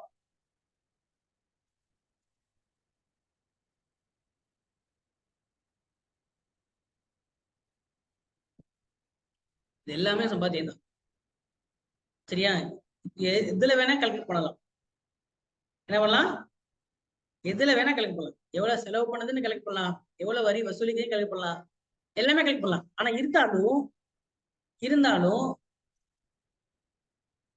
உலகம் ஃபுல்லா ஏத்துக்கிட்டது ஒன்னாதானே இருக்கும். உலகம் ஃபுல்லா ஏத்துக்கிட்டதுன்றது ஒன்னாதான் இருக்கு. இப்போ உலகம் ஃபுல்லா என்ன ஏத்துக்கிறாங்கன்னா, உற்பத்தியை தான் கணக்குல வச்சுட்டு சொல்றாங்க. என்ன சொல்றாங்க? உற்பத்தியை கணக்கு பண்றதா சரியான முறையா இருக்கும் அப்படின்னு. கரெக்ட் தானே? அவங்க உலகத்துல இப்படிதான் இந்த முறைதான் ஃபாலோ பண்றாங்கன்னா நம்மளும் அந்த முறை தான் ஃபாலோ பண்ணியாகும். அப்போ ஒரு நாட்டுடைய வருமானத்தை அந்த நாட்டுக்குள்ள எவ்வளவு உற்பத்தி நடக்குது அப்படின்றத வச்சுதான் அந்த நாடு பணக்கார நாடா ஏழை நாடா அப்படின்றத முடிவு பண்றாங்க. அதனாலதான் நம்ம என்ன பண்ணணும், அந்த நாட்டுக்குள்ள எவ்வளவு உற்பத்தி நடக்குன்னு கணக்கு பார்க்கணும். சரியா? அந்த நாட்டுக்குள்ள எவ்வளவு இருக்கும், நாட்டுக்குள்ள இப்ப இந்தியானா இதுதான் இந்தியாவா, இதுதான் இந்தியா. இந்த இந்தியாவுக்குள்ள பாகிஸ்தான்ல இருக்குன்னா அது கணக்குல வராது. சரியா? இப்ப என்னது, இந்தியாவுக்குள்ள இருக்கிறது இந்தியாவுடைய வருமானம். இப்ப இந்தியாவுக்குள்ள, அப்ப இந்தியாவுக்குள்ளனா அப்ப என்னது, டொமஸ்டிக்னு அர்த்தம். டொமஸ்டிக்னா இந்தியாவுக்குள்ள தானே, உள்நாட்டுக்குள்ள எத்தனை உற்பத்தி, என்ன கணக்கு பண்றீங்க? உற்பத்தினா என்ன? ப்ராடக்ட். சரி, மொத்தமாவா இல்ல நிகரவா? ஏன்னா ரெண்டு கணக்கு இருக்கு. எப்பவுமே கணக்கு போடும்போது கிராஸ்ன்னு ஒண்ணு இருக்கு, நெட்டுன்னு ஒண்ணு இருக்கு. இப்ப உதாரணத்துக்கு உங்களுக்கு சம்பளமும் அப்படித்தான் ஆகும். உங்க சம்பளம் எவ்வளவு சார் அப்படின்னு கேட்டீங்கன்னா, கவர்மெண்ட் சம்பளம் இப்ப குரூப் 4 அப்படின்னா 29,000 ரூபாய் சம்பளம்னு வச்சுக்கோங்க. 29,000ங்கிறது மொத்த சம்பளம். ஆனா 29,000 உங்க கைக்கு வராது. 29,000த்துல மெடிக்கல் இன்சூரன்ஸ் அது ஒரு 300 400 பிடிச்சிப்பான். பிஎஃப் அது ஒரு 700 800 பிடிச்சிப்பான். சரியா? அந்த செலவு இந்த செலவுன்னு சொல்லிட்டு நான் பிடிச்சிட்டு கடைசியில ஒரு 26,000 தான் வரும். அப்ப 26,000ங்கிறது நிகர வருமானம், 29,000ங்கிறது மொத்த வருமானம். இப்ப மொத்த நிகர நெட்டுக்கு வித்தியாசம் புரியுதா? கிராஸ்னா என்ன, நெட் என்னப்பா மறுபடியும் சொல்லணுமா இல்ல யாருக்கு புரியல? மொத்த சம்பளம்ங்கிறது வேற.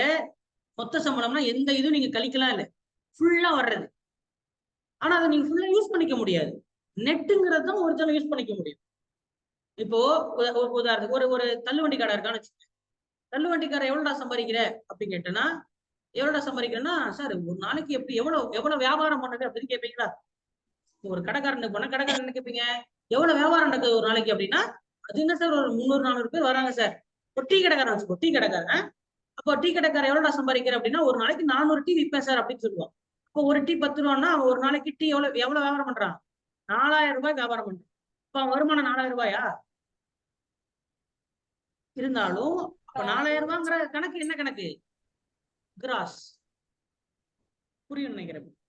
இந்த 4,000 ரூபாயில அதுல டீ தூள் பால் எல்லாம் கழிச்சா என்ன வரும்? 2,000 ரூபாய் தான் அவனுக்கு லாபமா நிக்கும். அப்ப 2,000ங்கிறது நெட். உங்களுக்கு சொல்றது புரியும் நினைக்கிறேன். கிராஸ் நெட் தெரிஞ்சுக்க. யாருக்கு ஒண்ணும் புரியல? பத்மலத்துக்கு புரியல போலயே, லைட்டா கன்ஃபியூஸ் ஆகுதா? சார் நிகர வருமானம் அப்படின்னா 4,000 மொத்த இங்க பாருங்க, மொத்த வருமானம்ங்கிறது அவன் மொத்தமா சம்பாதிக்கிறது. சரியா? அதுல எதுவுமே கழியாது. நிகர வருமானம்ங்கிறது அவனுடைய செலவெல்லாம் போக மிச்சம் வர்றது நிகர வருமானம். சொல்றது புரியுதா? நெட் கேஷ் கொடுத்தோம்னு சொல்ல மாட்டோம் சார். என்னங்க? நெட் கேஷ் கொடுத்தோம் அப்படின்னு சொல்லுவோம்ல, மொத்த பணம். நெட் கேஷ் கொடுத்தோம் அப்படின்னா என்னது? மொத்தமா நீங்க அப்படி பொருள்படுத்தக்கூடாது. அந்த நெட் வேற, அந்த நெட் கேஷ்ங்கிறது வேற. சரியா? அதோட அர்த்தம் வேற. நீங்க அப்படி புரிஞ்சுக்க வேண்டாம். நெட் கேஷ் புரிஞ்சுக்க வேண்டாம். ஓகேவா? இது நீங்க இங்க மொத்த நிகரங்கிறத மொத்தம் அப்படின்னா எதுலையுமே அது அது அந்த விஷயத்துல எதுவுமே தேயல, எதையுமே குறையல. மொத்தமா இப்ப டீ கடைக்காரனுடைய வியாபாரம் அப்படின்னா 4000 ரூபாய், அவன் 400 டீ வித்திருக்கான், அது அவனுடைய வியாபாரம். ஆனா அவனுடைய லாபம்ன்றது 4000 ரூபாய் கிடையாது. இது எல்லாத்துக்கும் பொருந்தும். பிசினஸ்னாலும் சரி, உற்பத்தினாலும் சரி, எல்லாத்துலயுமே மொத்தம் அப்படின்றது வேற, நிகரங்கிறது வேற. சரியா? இப்ப நான் இப்ப நான் இங்க கிளாஸ்ல கூட சொல்றேன் சார், இன்னைக்கு ஒரு நாளைக்கு எவ்வளவு நேரம் நடத்துவீங்க அப்படின்னா, நான் ஒரு நாளைக்கு 5 மணி நேரம் நடத்துறேன், 6 மணி நேரம் நடத்துறேன். ஆனா நடத்தின 6 மணி நேரமும் உங்க மண்டைக்குள்ள போயிடுச்சா? அப்ப மண்டைக்குள்ள போனது புரிஞ்சது அப்படின்னா நிகர. நான் நடத்தினதுங்கிறது மொத்த, நான் நடத்தினது கிராஸ், உங்க மண்டைக்குள்ள போனது நெட்டு. எப்பயுமே அப்படித்தான், ஃபுல்லா போகாதுல்ல. ஃபுல்லா அப்படி எதுவும் அந்த மாதிரி எதுவுமே இல்லை. ஏதாவது ஒரு கழியணும்ல, கழிஞ்சாதானே அது வாழ்க்கை இல்லையா? அப்போ கிராஸ் மொத்தமா நம்ம இந்திய எல்லைக்குள்ள நல்லா புரிஞ்சுக்கணும். மொத்தமா நம்ம இந்தியா அப்படின்ற 32 லட்சம் சதுர கிலோமீட்டர், இந்தியாவோட பரப்பளவு எவ்வளோ? 32 லட்சம் ஸ்கொயர் கிலோமீட்டர். 32 லட்சம் சதுர கிலோமீட்டருக்குள்ள அந்தமான் வரும், லட்சத்தீவு வரும், எல்லாம் வரும். இந்தியாங்கிற எல்லைக்குள்ள என்ன உற்பத்தி நடந்தாலும் சரி, வாட்டர் பாட்டில், சோப்பு, சீப்பு, கண்ணாடி, சரியா, எந்த உற்பத்தி நடந்தாலும் அதை எல்லாத்தையும் நீங்க என்ன பண்ணிடணும்? கூட்டிடணும். என்ன பண்ணணும்? எல்லாத்தையும் கூட்டுனா வர தொகைக்கு பேரை சுருக்குனாதான், எல்லாத்தையும் வர தொகையை கூட்டி அதுக்கு ஒரு பேர் வச்சா அதுக்கு பேர் தான் என்ன? மொத்த உள்நாட்டு உற்பத்தி. மோ உ உ தமிழ்ல மோ உ உ, அது இங்கிலீஷ்ல ஜிடிபி, மொத்த உள்நாட்டு உற்பத்தி. சார் இதுல எல்லாமே வருமா சார்? எல்லாமே வரும். ஏன்னா அரசாங்கத்துக்கு தெரியாம நீங்க என்ன பண்ண முடியாது, எதையுமே உற்பத்தி செய்ய முடியாது. புரியுதா? அரசாங்கத்துக்கு தெரியாம செய்யறது எதுவுமே இதுல வராது. சரியா? அரசாங்கத்துக்கு தெரியாம செய்யறது எதுவுமே இதுல வராது. சரியா? உதாரணத்துக்கு ஒரு ரோட்டு கடையில இருக்கக்கூடிய, ஒரு ரோட்டு கடையில ஒரு ஒரு பாட்டி ஒரு நாளைக்கு 500 இட்லி விற்கிறாங்க அப்படின்னா, அந்த 500 இட்லி இந்த கணக்குல வராது. சரியா? ஆனா ஆனா ஆனா எவ்வளவு அரிசி, அரிசியில இருந்தானே இட்லி வரும், கரெக்டா? அந்த இட்லி குண்டா அது கணக்குல வந்துடும். நான் சொல்றது புரியுது நினைக்கிறேன். இட்லி குண்டாங்கிறது அந்த பாட்டி தயாரிக்கல, இட்லி குண்டா வேற ஒருத்தன் தயாரிச்சிருப்பான், அதை பாட்டி வந்துட்டு செய்வாங்க. அப்போ இட்லி கணக்குல வராது. இந்த பாட்டி செய்யறது உற்பத்தி. என்ன மாதிரியான உற்பத்தி? சேவை உற்பத்தி. அப்ப அந்த பாட்டி செய்யற சேவை கணக்குல வராது. ஆனா பாட்டி சேவை செய்யறதுக்கு வச்சிருக்கிற பொருள்லாம் கணக்குல வந்துடும். ஆனா சேவையும் தான் கணக்குல வரணும்னு சொல்ல வரேன். சேவையும் தான் கணக்குல வரணும். புரியுதா? சேவை உற்பத்தி எல்லாமே என்ன கணக்குல வரணும். கணக்கு எடுத்துக்கிட்டா அதுதான் ஜிடிபி. அதோடைய மதிப்பு சொல்லிட்டேன். 2024 வருஷத்துடைய ஜிடிபி எவ்வளவு இந்தியாவோட? இது நீங்க கூட காலைல கணக்கு போட்டீங்களே, 300 லட்சம் கோடி. அதான் இந்தியாவுடைய ஜிடிபி. 300 லட்சம் கோடி. 300 லட்சம் கோடி. ரொம்ப அதிகமா தெரியுதா கம்மியா தெரியுதா? ஏன்பா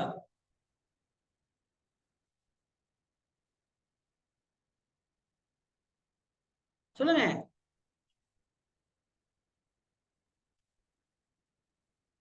என்னப்பா ஏதோ சொல்லுங்க. 300 லட்சம் கோடிங்கிறது அதிகமா தெரியுதா கம்மியா தெரியுதா? கம்மியா தான் தெரியுதா? அதிகமா தெரியுதா? சரி, அப்ப முதல்ல யாரு? முதல்ல ஜிடிபியில் அதிகமான பெரிசா இருக்கக்கூடிய நாடு அமெரிக்கா. அமெரிக்கா தான். அப்ப இந்த அடிப்படையில ஜிடிபி அடிப்படையில பணக்கார நாடுன்னு கணக்கு போட்டீங்கன்னா அமெரிக்கா ஃபர்ஸ்ட் வருது. 2வது சைனா, 3வது ஜப்பான், 4வது ஜெர்மனி, 5வது யூகே, 6வது இந்தியா. இந்தியா புரியுதா? அப்ப இந்தியா எத்தனாவது பணக்கார நாடு? 6வது பணக்கார நாடு. எதன் அடிப்படையில? ஜிடிபி அடிப்படை. அப்ப இந்த இந்த இப்ப போட்ட கணக்கு குரோத்தா டெவலப்மெண்டா? குரோத். குரோத். அமெரிக்கா ஃபர்ஸ்ட் நாடா இருக்கலாம், ஆனா அமெரிக்கால அவ்வளவு தற்கொலைகள் நடக்குது. அதனால அது வந்து வளர்ந்த நாடு நம்ம சொல்லிட முடியாது. ஜிடிபில அது வளர்ச்சி அடைந்த நாடுதான். சரியா? இந்தியா 6வது பணக்கார நாடுன்னு நம்ம சொல்லலாம், ஆனா இந்தியால ஏழையே இல்லையா? பசியில யாரும் வாடலையா? இப்ப புரியுதா எதுக்கு குரோத்தையும் டெவலப்மெண்ட்டையும் கன்ஃபியூஸ் பண்ணிக்க கூடாதுன்னு புரிஞ்சது. இப்ப புரிய நினைக்கிறேன். பணம் அதிகமா சம்பாதிக்கிற கணக்குப்படி இந்தியா 6வது பணக்கார நாடு. கேட்பாங்க, எழுதிக்கு. வரிசை ஃபுல்லா எழுதுங்க. எழுதியாச்சா? அதைத்தானே சொன்னேன், நம்ம வருமானத்தை எப்படி வேணா கணக்கு பண்ணலாம், ஆனா உலகம் ஃபுல்லா எதை வச்சு எதை ஒத்துக்கிறாங்க?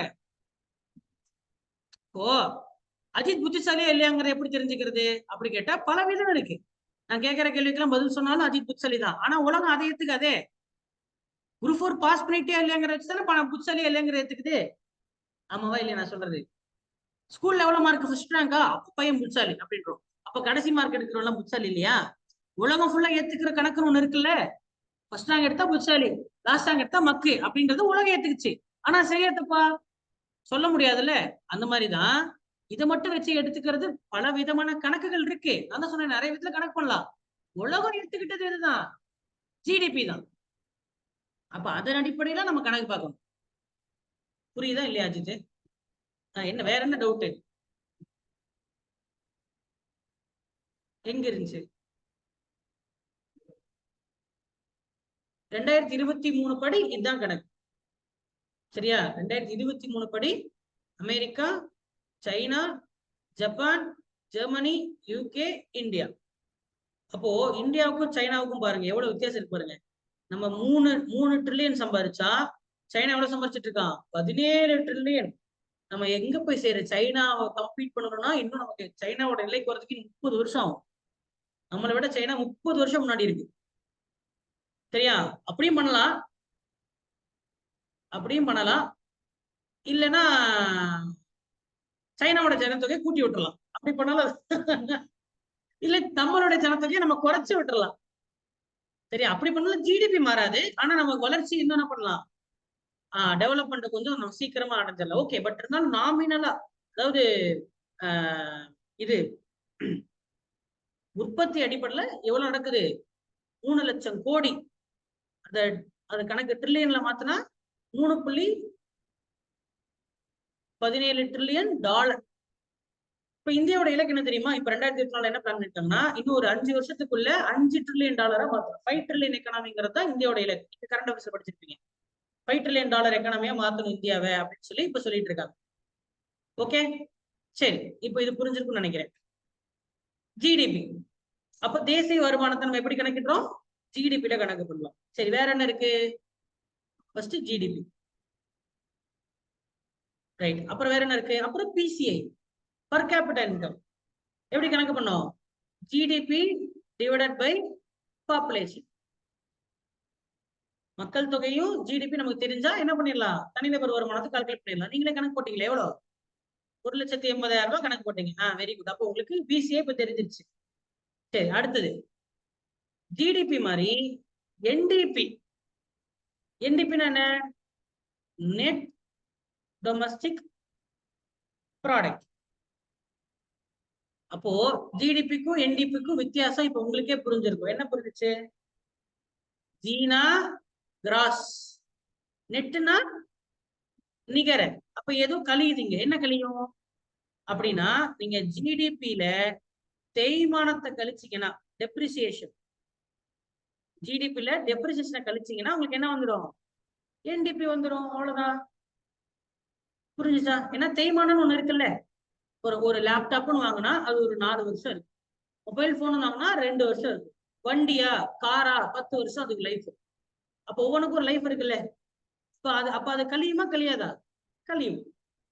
அந்த மாதிரி இந்தியாவுடைய உற்பத்தியிலும் ஏதாவது உனக்கு கழியும் தானே. அந்த டெப்ரிசியேஷன் நீங்க கழிச்சீங்கன்னா பேலன்ஸ் ஒரு அமௌண்ட் என்டிபி. நான் முன்னாடியே சொல்லிட்டேன், நிகரனால எதையோ ஒண்ணு கழிக்கணும்னு. சரி, அப்ப என்டிபி புரிஞ்சா? பத்மலதா புரிஞ்சுங்களா? ஓகே, அடுத்தது போலாமா? சரி, அடுத்தது கிராஸ் ஜிஎன்பி.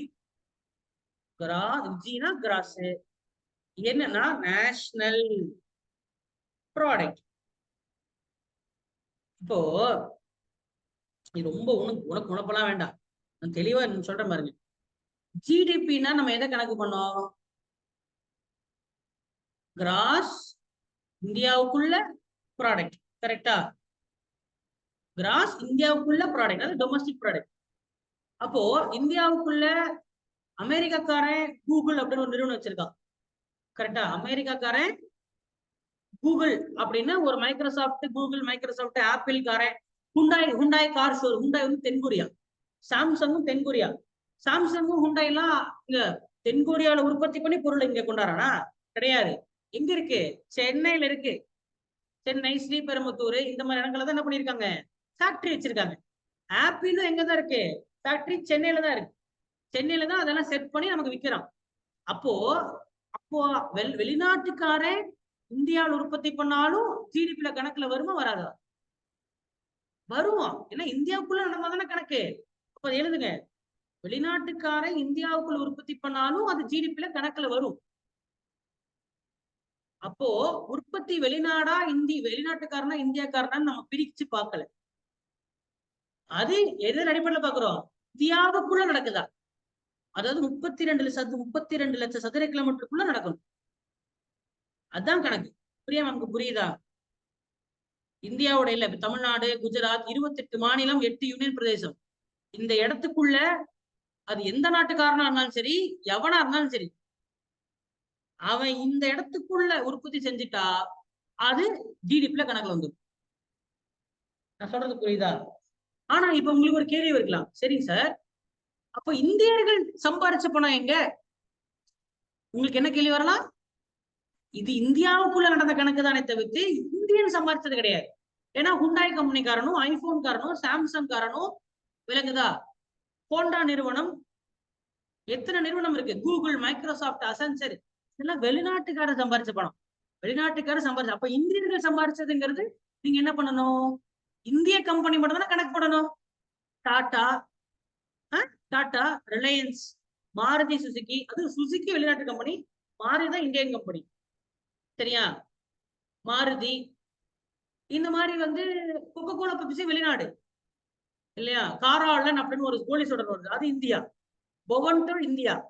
லேஸ் சிப்ஸ் வெளிநாடு, பிங்கோ இந்தியா சிப்ஸ். நான் சொல்றது விளங்குதா? லேஸ் வெளிநாடு, பிங்கோ இந்தியா. அப்போ இந்தியா வெளிநாடு அப்படின்னு சொல்லி பிரிக்கிறோம்னு வச்சுப்பேன். இப்ப கணக்கு பண்ணலாம். மொத்தமா உற்பத்தி கணக்கு பண்றோம். ஆனா இந்தியன் சம்பாதிச்சதை மட்டும் கணக்கு பண்ணா அதுதான் என்னது? Cross national product. அப்ப இந்த கணக்கு இந்தியாவுன்னு கணக்கு கிடையாது. அவன் உலகத்துல எங்க இருந்தாலும் சரி, எனிவேர் இந்த வேர்ல்டு, உலகத்துல எங்க இருந்தாலும் சரி, அவன் என்னவா இருக்கணும்? இந்தியனா இருக்கணும். அப்போ இந்தியனா இருந்து நீங்க எங்க சம்பாதிச்சாலும் அது எதுக்குள்ள வந்துடும்? ஜிஎன்பிக்குள்ள வந்துடும். அப்போ ஜிஎன்பிக்கும் ஜிடிபிக்கும் என்ன வித்தியாசம்? ஜிடிபிங்கிறது ஏரியா வைஸ் கால்குலேட் பண்றது. இடத்தின் அடிப்படையில் கணக்கிட்டால், உற்பத்தியை கணக்கிட்டால் அது ஜிடிபி, சரியா? நாட்டின் அடிப்படையில் கணக்கு பண்ணா நாட்டினுடையோ இல்ல அந்த நாட்டு மக்களுடைய சம்பாத்தியத்தை கணக்கு பண்ணணும்னா ஜிஎன்பில வரும். அப்போ அருணாச்சலம் போய் ஜெர்மனில முறுக்கு கடை போட்டிருந்தாலும் சரி, இல்ல அஜித் போயிட்டு அமெரிக்கால ஒரு 100 ஏக்கர் நிலம் வாங்கி அங்க மாட்டு பண்ண ஆரம்பிச்சாலும் சரி, அது எதுல வரும்? ஆமா, ஏன்னா அஜித்தும் அருணாச்சலமும் நம்ம ஊருக்காரங்க, சரிதானே? அப்போ அமெரிக்காவோட ஜிஎன்பில என்ன வரும்? அந்த நாட்டு நிறுவனம் கூகுள், அவன் இந்தியாவில வியாபாரம் பண்றான், கரெக்டா? அவன் இந்தியாவில வியாபாரம். அப்போ அவன் நாட்டுக்கார எங்கெல்லாம் சம்பாதிக்கிறாங்கிற கணக்கு அவனுக்கு ஜிஎன்பில வரும். நம்ம நாட்டுக்கார எங்கெல்லாம் சம்பாதிக்கிறாங்கிற கணக்கு நமக்கு ஜிஎன்பில வரும். ஆனா ஜிடிபின்னு கணக்கு போட்டீங்கன்னா அவன் இந்தியனா வெளிநாட்டுக்காரங்கிறாங்க முக்கியம் கிடையாது. அது இந்தியாவுக்குள்ளயா அமெரிக்காக்குள்ளயா அப்படின்றதுதான் கணக்கு. சரி, இப்போ ஜிஎன்பியிலேயே நம்ம கொஞ்சம் இந்த தேய்மானத்தை கழிச்சுட்டா ஜிஎன்பில தேய்மானத்தை கழிச்சா என்ன ஆகும்? கிராஸ் என்னவா மாறும்? நெட்டா மாறிடும். அப்ப அது என்ன முடிஞ்சு போச்சு.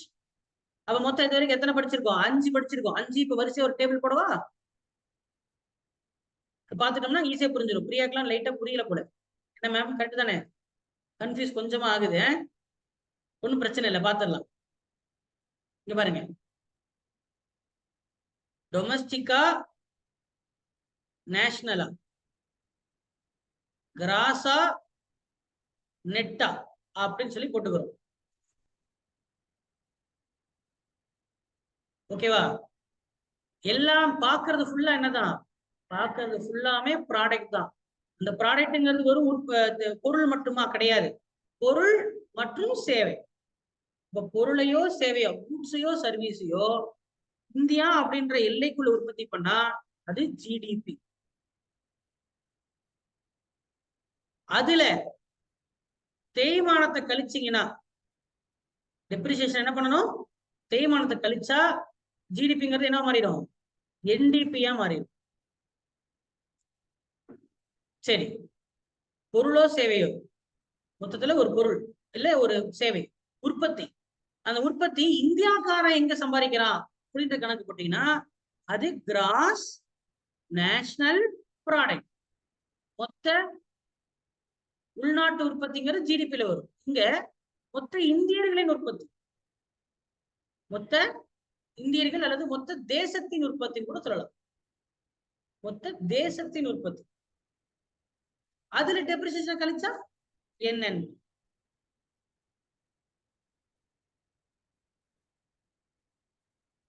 இப்ப தெளிவா புரியுமே?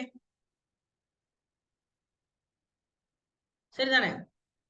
என்ன பத்மலதா மேம்?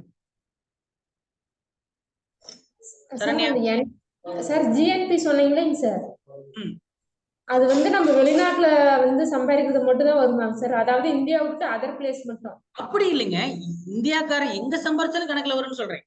நீங்க தமிழ்நாட்டுல சம்பாதிச்சாலும் கணக்கு வரும், ஜெர்மனில சம்பாதிச்சாலும் கணக்கு வரும். நீங்க அதாவது இது இடத்தை பொறுத்தே கிடையாது, பூமி ஃபுல்லா இந்தியன் எங்க இருந்து சம்பாதிச்சாலும் கணக்குல வரும். ஓகேங்க சார்.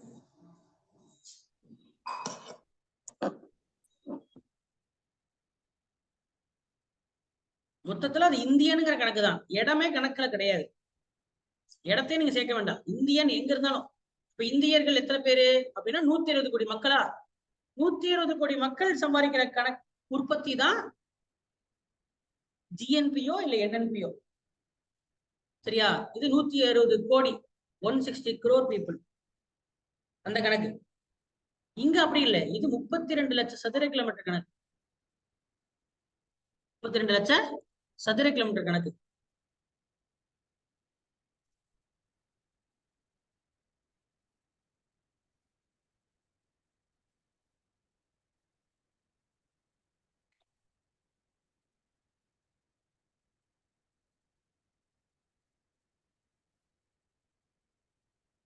இது எல்லாமே கொஞ்சம் பழைய டேட்டா தான், ஏன்னா 2011 தான் கொடுத்துருக்கான். சரிங்களா? 2011 படி கல்வி அறிவு எவ்வளவு பாருங்க. தமிழ்நாடு 80%, கேரளா 94%. சரி, இந்த டப்பாவை ஒரு முறை அடிட்டு வந்துருங்க, இந்த பாக்ஸ ஒன் டைம். அதுல குறிப்பா நீங்க படிக்க வேண்டியது யாரு ஃபர்ஸ்ட். சரியா? தமிழ்நாடுடைய அளவு எவ்வளோ, இந்தியாவுடைய அளவு எவ்வளோ, இதுதான் படிக்கணும். எப்படி படிக்கணும்? யார் அதிகம் அப்படின்ற டேட்டா, அப்புறம் தமிழ்நாடு எவ்வளோ, இந்தியா எவ்வளோ, இந்த 3 டேட்டா படிச்சா போதும். எல்லா நம்பரும் ஞாபகம் வச்சுக்க தேவையில்லை. இப்ப தமிழ்நாட்டுடைய கல்வி அறிவு விகிதம் எவ்வளோ? 80.09. அது எக்ஸாம்ல கேட்கும். இந்தியாவுடையது எவ்வளோ? 74.04. புரியுதா? அதே பாலின விகிதம். பாலின விகிதம் என்ன?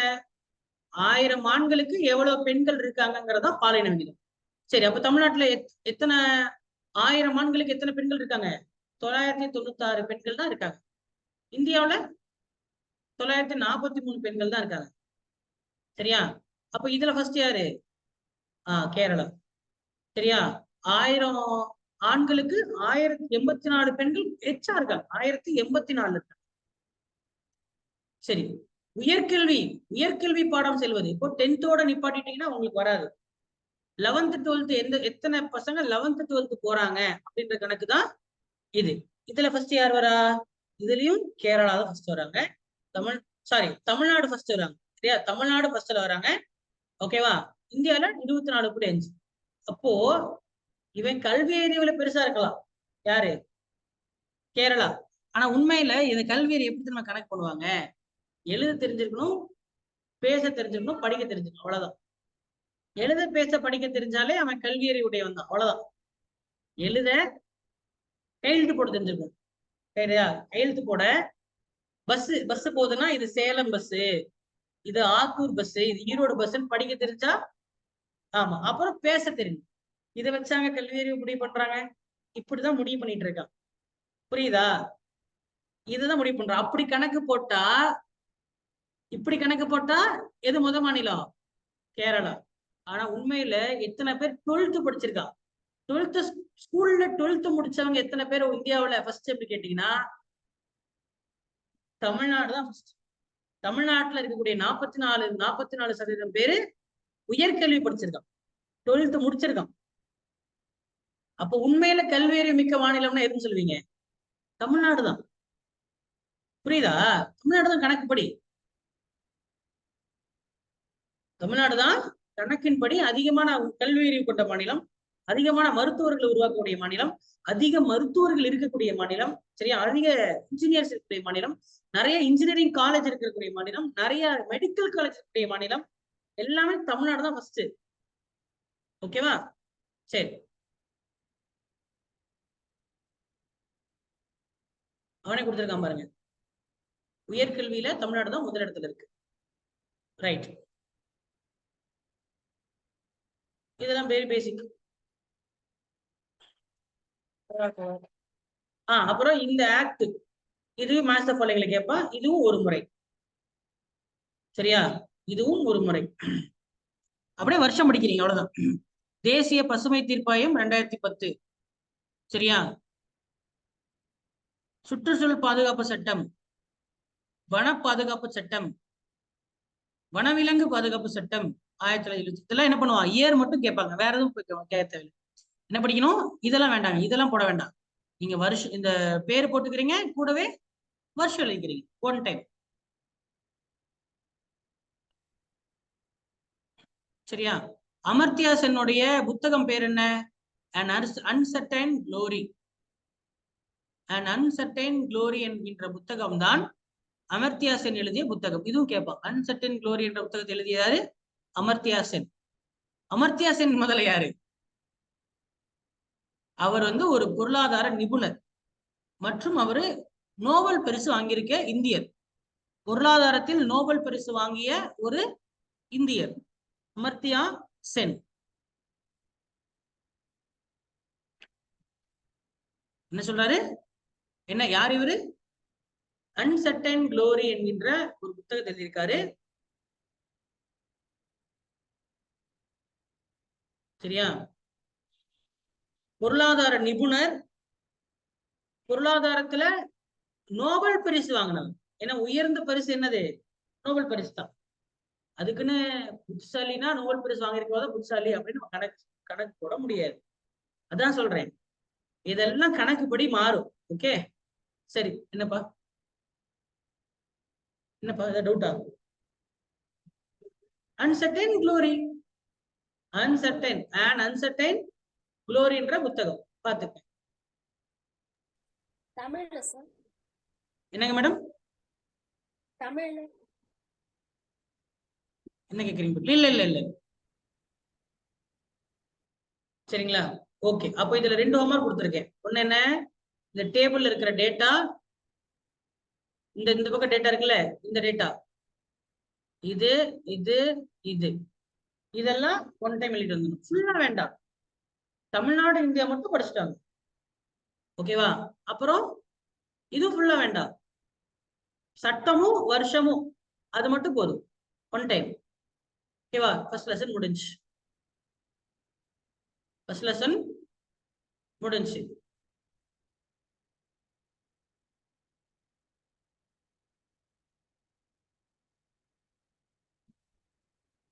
ரைட். வேலை வாய்ப்பு அப்படின்னா என்னன்னு கொடுத்துருக்கான்.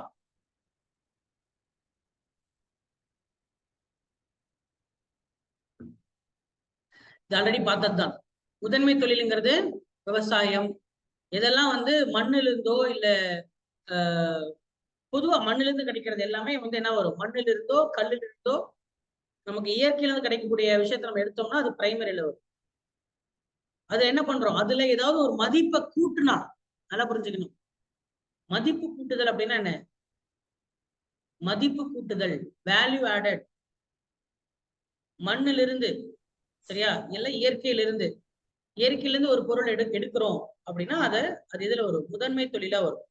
உதாரணத்துக்கு விவசாயம், சரியா, சரியா, அது பால் பண்ணை, டைரி சர்வீஸ், ஓகேவா. அடுத்தது சுரங்க தொழில், மைனிங். இதெல்லாம் என்ன பண்றீங்க, இயற்கையில இருந்து எடுக்கிறீங்க. இந்த பாலை உற்பத்தி பண்றீங்களா? ஏதாவது போட்டு காய்ச்சினா பால் வருமா? அப்பெல்லாம் வராது. அது இயற்கையில நமக்கு கிடைக்கிற விஷயம். தங்கம் எங்கேயாவது உற்பத்தி பண்றீங்களா? இப்படி மிக்ஸ் பண்ணா தங்கம் வந்துருமா? டெஸ்ட் டியூப்ல வருது தங்கம்? இல்ல, அது மண்ணில இருந்து எடுக்கிறது. அப்ப மண்ணில இருந்து இயற்கையில இருந்து எடுக்கிற தொழில் எல்லாம் சொல்லுவோம், அத பிரைமரின்னு சொல்லுவோம். அந்த தொழில், அந்த எடுத்த விஷயத்துல இருந்து எதையாவது நீங்க என்ன கூட்டணும், மதிப்பை கூட்டணும், வேல்யூவை ஆட் பண்ணணும். என்ன பண்ணலாம்? உதாரணத்துக்கு பாலை எடுத்துட்டீங்களா? பால் எடுத்துட்டீங்க, சரியா. பாலை எடுத்துட்டு அத தயிரா மாத்தி வித்தீங்கன்னா அது பிரைமரி செக்டர் கிடையாது. அது என்னது? செகண்டரி. ஏன்? பால் தன்னால தயிரா மாறாது, கரெக்டா. அப்ப அதுல ஏதாவது ஒரு மதிப்பை கூட்டணும். பாலுன்றது பிரைமரி. தயிர், வெண்ணெய், மோர், பன்னீர், பால்கோவா இதெல்லாம் வெரி குட். ஏன்னா அதெல்லாம் தொழிற்சாலையில தான் நீங்க செஞ்சு வைக்க முடியும். வீட்டுலயும் செய்யலாம். வீடுலாம் இங்க கணக்கு கிடையாது. நமக்கு சம்பாதிக்கிறதெல்லாம் கிடையாது. நம்ம சாப்பிட்டு செஞ்சு ஆக்கி திங்கிறதெல்லாம் இங்க பொருளாதாரத்துல வராது. அது மைக்ரோ எக்கனாமிக். முன்னாடியே சொல்லிட்டேன் நானு. மைக்ரோனா என்னது? அது உங்க வீட்டுக்குள்ள நடக்கிற சமாச்சாரம். அது இங்க தேவையே இல்லை. நாட்டுல பேரியல் பொருளாதாரம் பேசிட்டு சார். நாங்களே பால் செஞ்சு நாங்களே பால்கோவா செஞ்சு சாப்பிடுவோம் சார். பால் கெட்டு போச்சுனால எங்க வீட்டுல இன்னைக்கு பால்கோவா தான் அப்படி, அதெல்லாம் கணக்குல வரக்கூடாது, ஓகேவா. இப்ப எதை கூட்டினா என்ன வரும்?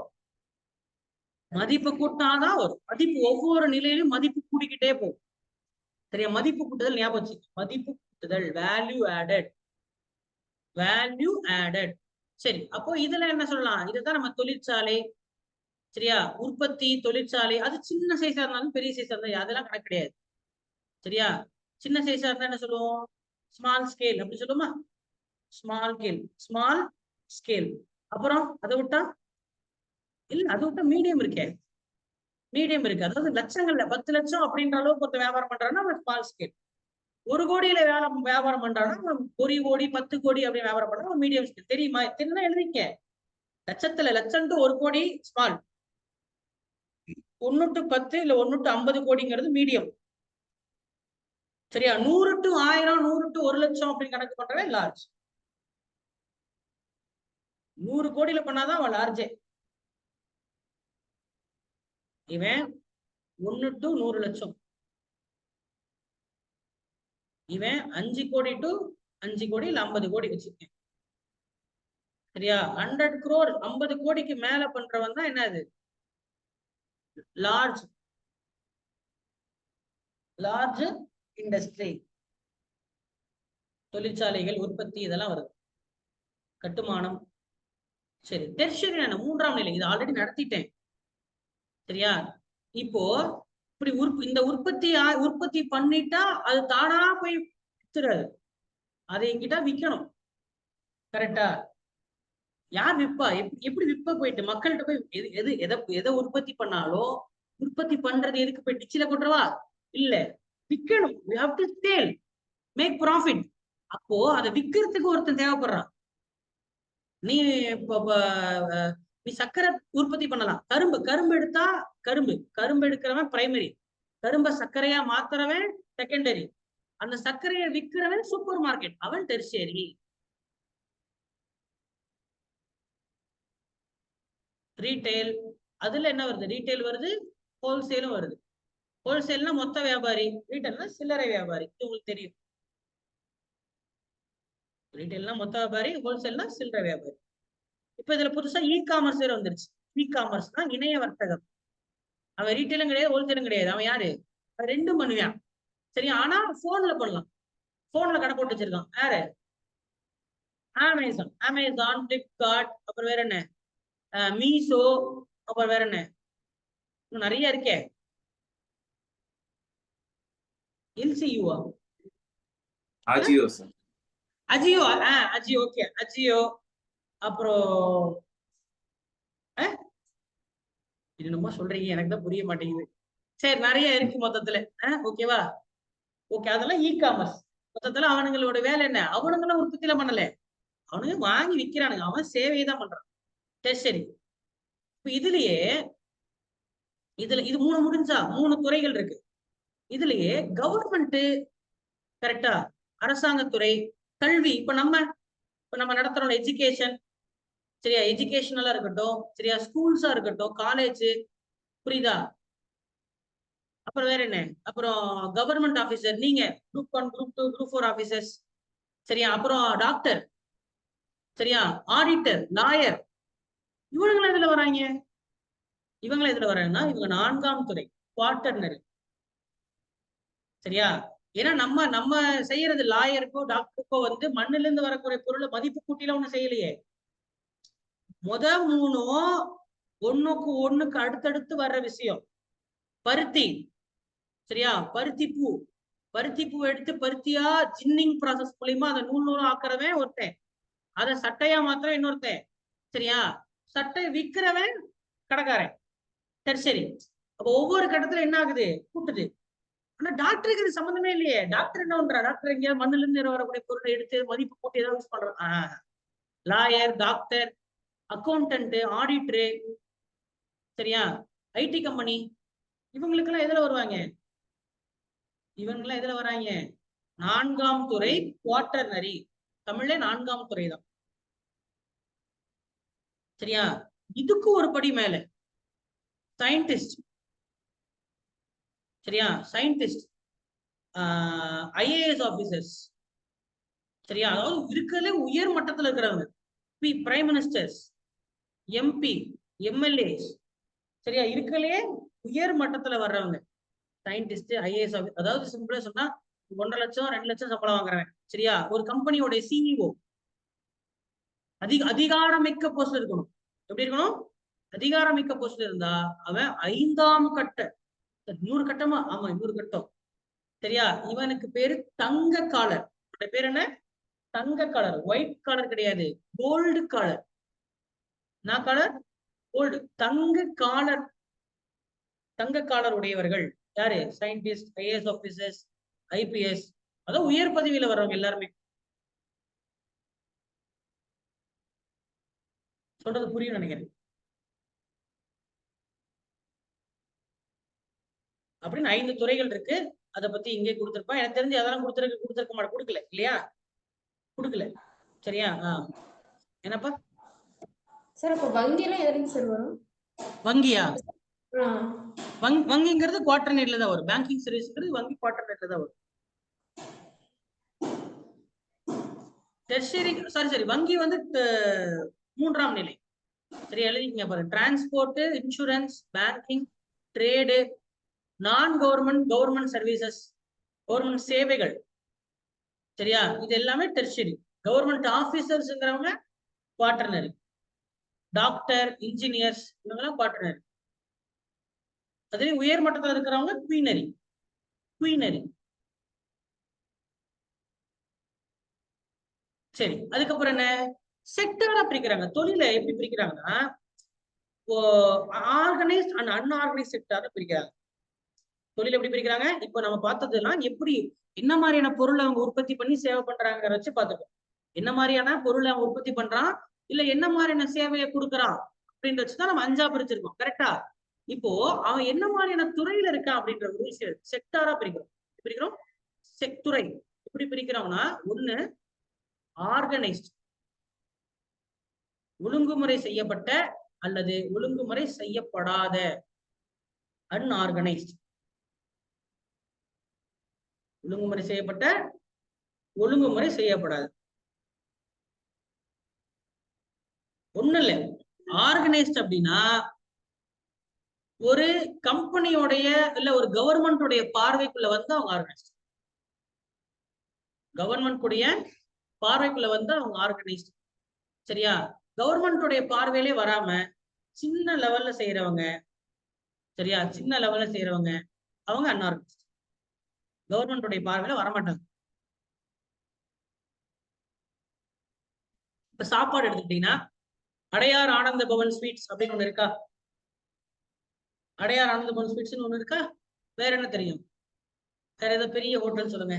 இப்ப கலீத் பிரியாணி. கலீத் பிரியாணிங்கிற ஹோட்டல் இந்தியா ஃபுல்லா பல இடங்கள் வச்சிருக்கோம். கலீத் பிரியாணி. வேற இன்னும் பெரிய லெவல்ல சொல்லணும்னா தாஜ் கோரமண்டல். அந்த ஹோட்டல் உலகம் ஃபுல்லா இருக்கு. சரியா? அங்க போய் ஒரு இட்லி 800 ரூபாய். சரியா? ஒரு இட்லி 800 ரூபாய் சாப்பிடுவாங்க. ஒரு டீ, ஒரு பிரேக்ஃபாஸ்ட், ஒரு லஞ்ச் சாப்பிட்டா 20,000 ரூபாய் பில்லு. சரியா? அந்த மாதிரி இருக்கக்கூடிய ஹோட்டல்ஸ்லாம் என்ன இருக்கு? அது ஹோட்டல் தான். ஆனா அது எங்க? அது உலகம் ஃபுல்லா இருக்கு. 5-7 ஸ்டார் ஹோட்டல்ஸ் எல்லாம் அது ஆர்கனைஸ் செக்டர். ஏன்னா விற்கிறது எல்லாமே டாக்ஸ் எல்லாமே வரும்.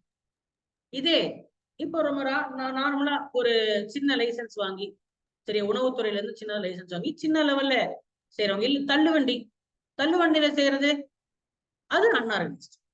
உங்களுக்கு சொல்றது புரியும் நினைக்கிறேன். அது பெருசா கவர்மெண்டோடைய பார்வையில் இருக்காது. ஸ்மால் ஸ்கேல் சின்ன லெவல்ல செய்தா ரெண்டு பேருமே இட்லி தான் செய்யறான்.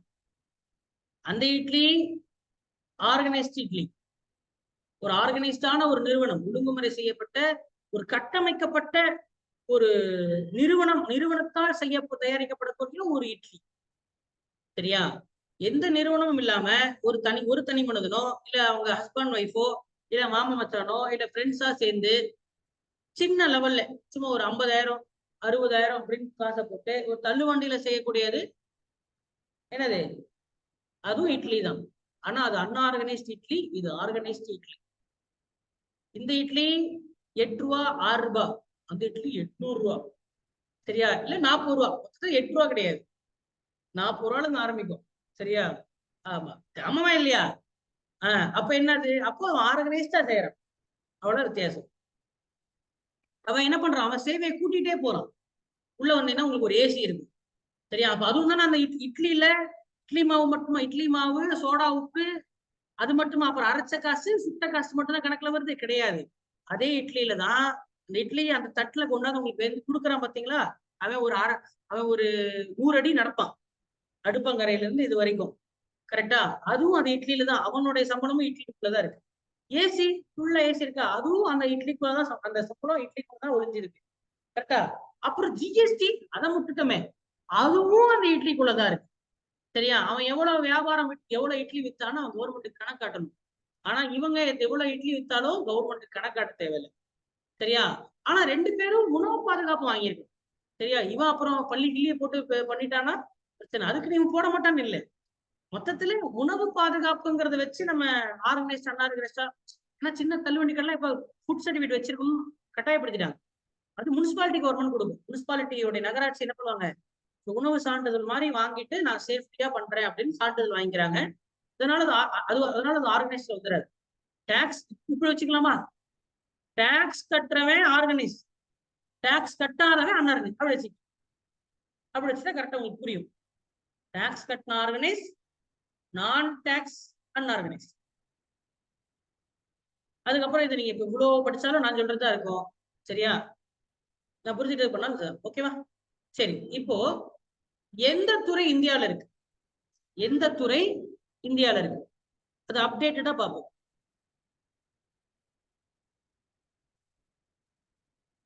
சரியா? 2024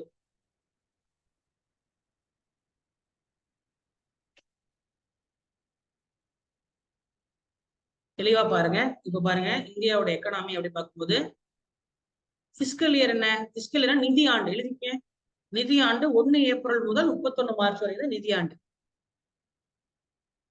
1 ஏப்ரல் முதல் 31 மார்ச் தான் நிதியாண்டு. ஜனத்தொகை எவ்வளவு?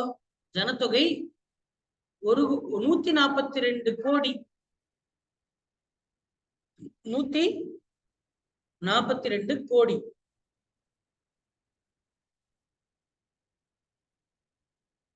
சரியா? 142 கோடி. அதுக்கப்புறம் ஜிடிபி ரேங்க் எத்தனாவது ரேங்க் உலக அளவுல? ஜிடிபி குரோத்ல எத்தனை வளர்ச்சி, எவ்வளவு வளருது அப்படின்னா 7.2% வளருது. 7.2%. அப்போ இப்ப எவ்வளவு சம்பாதிச்சோம்? 3.7332 ட்ரில்லியனா வளர்ச்சி. எவ்வளவு ஜிடிபி வளர்ச்சி எவ்வளவு? 7.2. அப்போ இங்க பாருங்க, இப்போ 300 ரூபா இப்ப சம்பாதிக்கணும்னு வச்சுக்கோ. 300 ரூபா சம்பாதிச்சானா 2023ல 2024ல 300 பிளஸ் 7% அப்படி கணக்கு போட்டா எவ்வளவு வரும்? 1% எவ்வளவு? 3 7 3 சார் 21. அப்போ 321. 2024 எவ்வளவு வரும்? 321 ரூபா சம்பாதிப்போம். சரியா? இப்படி கணக்கு போட்டு தெரிச்சுல. அப்போ அது அடுத்த 2025ல 343 அப்படின்ற மாதிரி வரும். அப்போ வருஷம் எவ்வளவு வளருது? 7% வளருது. அதுக்கு பேர் தான் என்ன? ஜிடிபி குரோத், ஜிடிபி வளர்ச்சி விகிதம். சரி, அடுத்தது என்ன? GDP per capita. உங்களுக்கு தெரியும் எப்படி? ஜிடிபி எவ்வளவோ அது வகுத்தல் அந்த 142 கோடி மக்கள் போட்டா என்ன வந்துடும்? பர் கேபிட்டா வந்துடும். சரியா? அது உலக அளவுல எத்தனாவது ரேங்க் அப்படின்னா 140வது ரேங்க். உலக அளவுல ஜிடிபி பர் கேபிட்டா எத்தனாவது ரேங்க்? 140வது ரேங்க். அப்புறம் ஜிடிபி செக்டர், இதுதான் முக்கியம். இது பாருங்க, ஜிடிபி செக்டர் எத்தனை? இந்தியாவுல சுதந்திரம் அடையும் போது 90% விவசாயத்தை நம்பி இருந்தான் இல்ல? இப்ப எவ்வளவு பேர் விவசாயத்தை நம்பி இருக்கான் பாருங்க. வெறும் முக்கியமானது எழுதுப்பா. 2021-22 கணக்கின்படி இந்தியாவில் வெறும் 18.4% நபர் இந்தியர்கள் தான் விவசாயத்தை நம்பி இருக்கிறார். 28.3% இந்தியர்கள் தொழிற்சாலையை நம்பி இருக்கிறாங்க. தேவையை நம்பிதான் 53.3% மக்கள் இருக்காங்க. அப்ப இந்தியா ஒரு விவசாய நாடா? தேவை நாடு. India is a service sector country. India is a service exporting country. India is a service exporting country.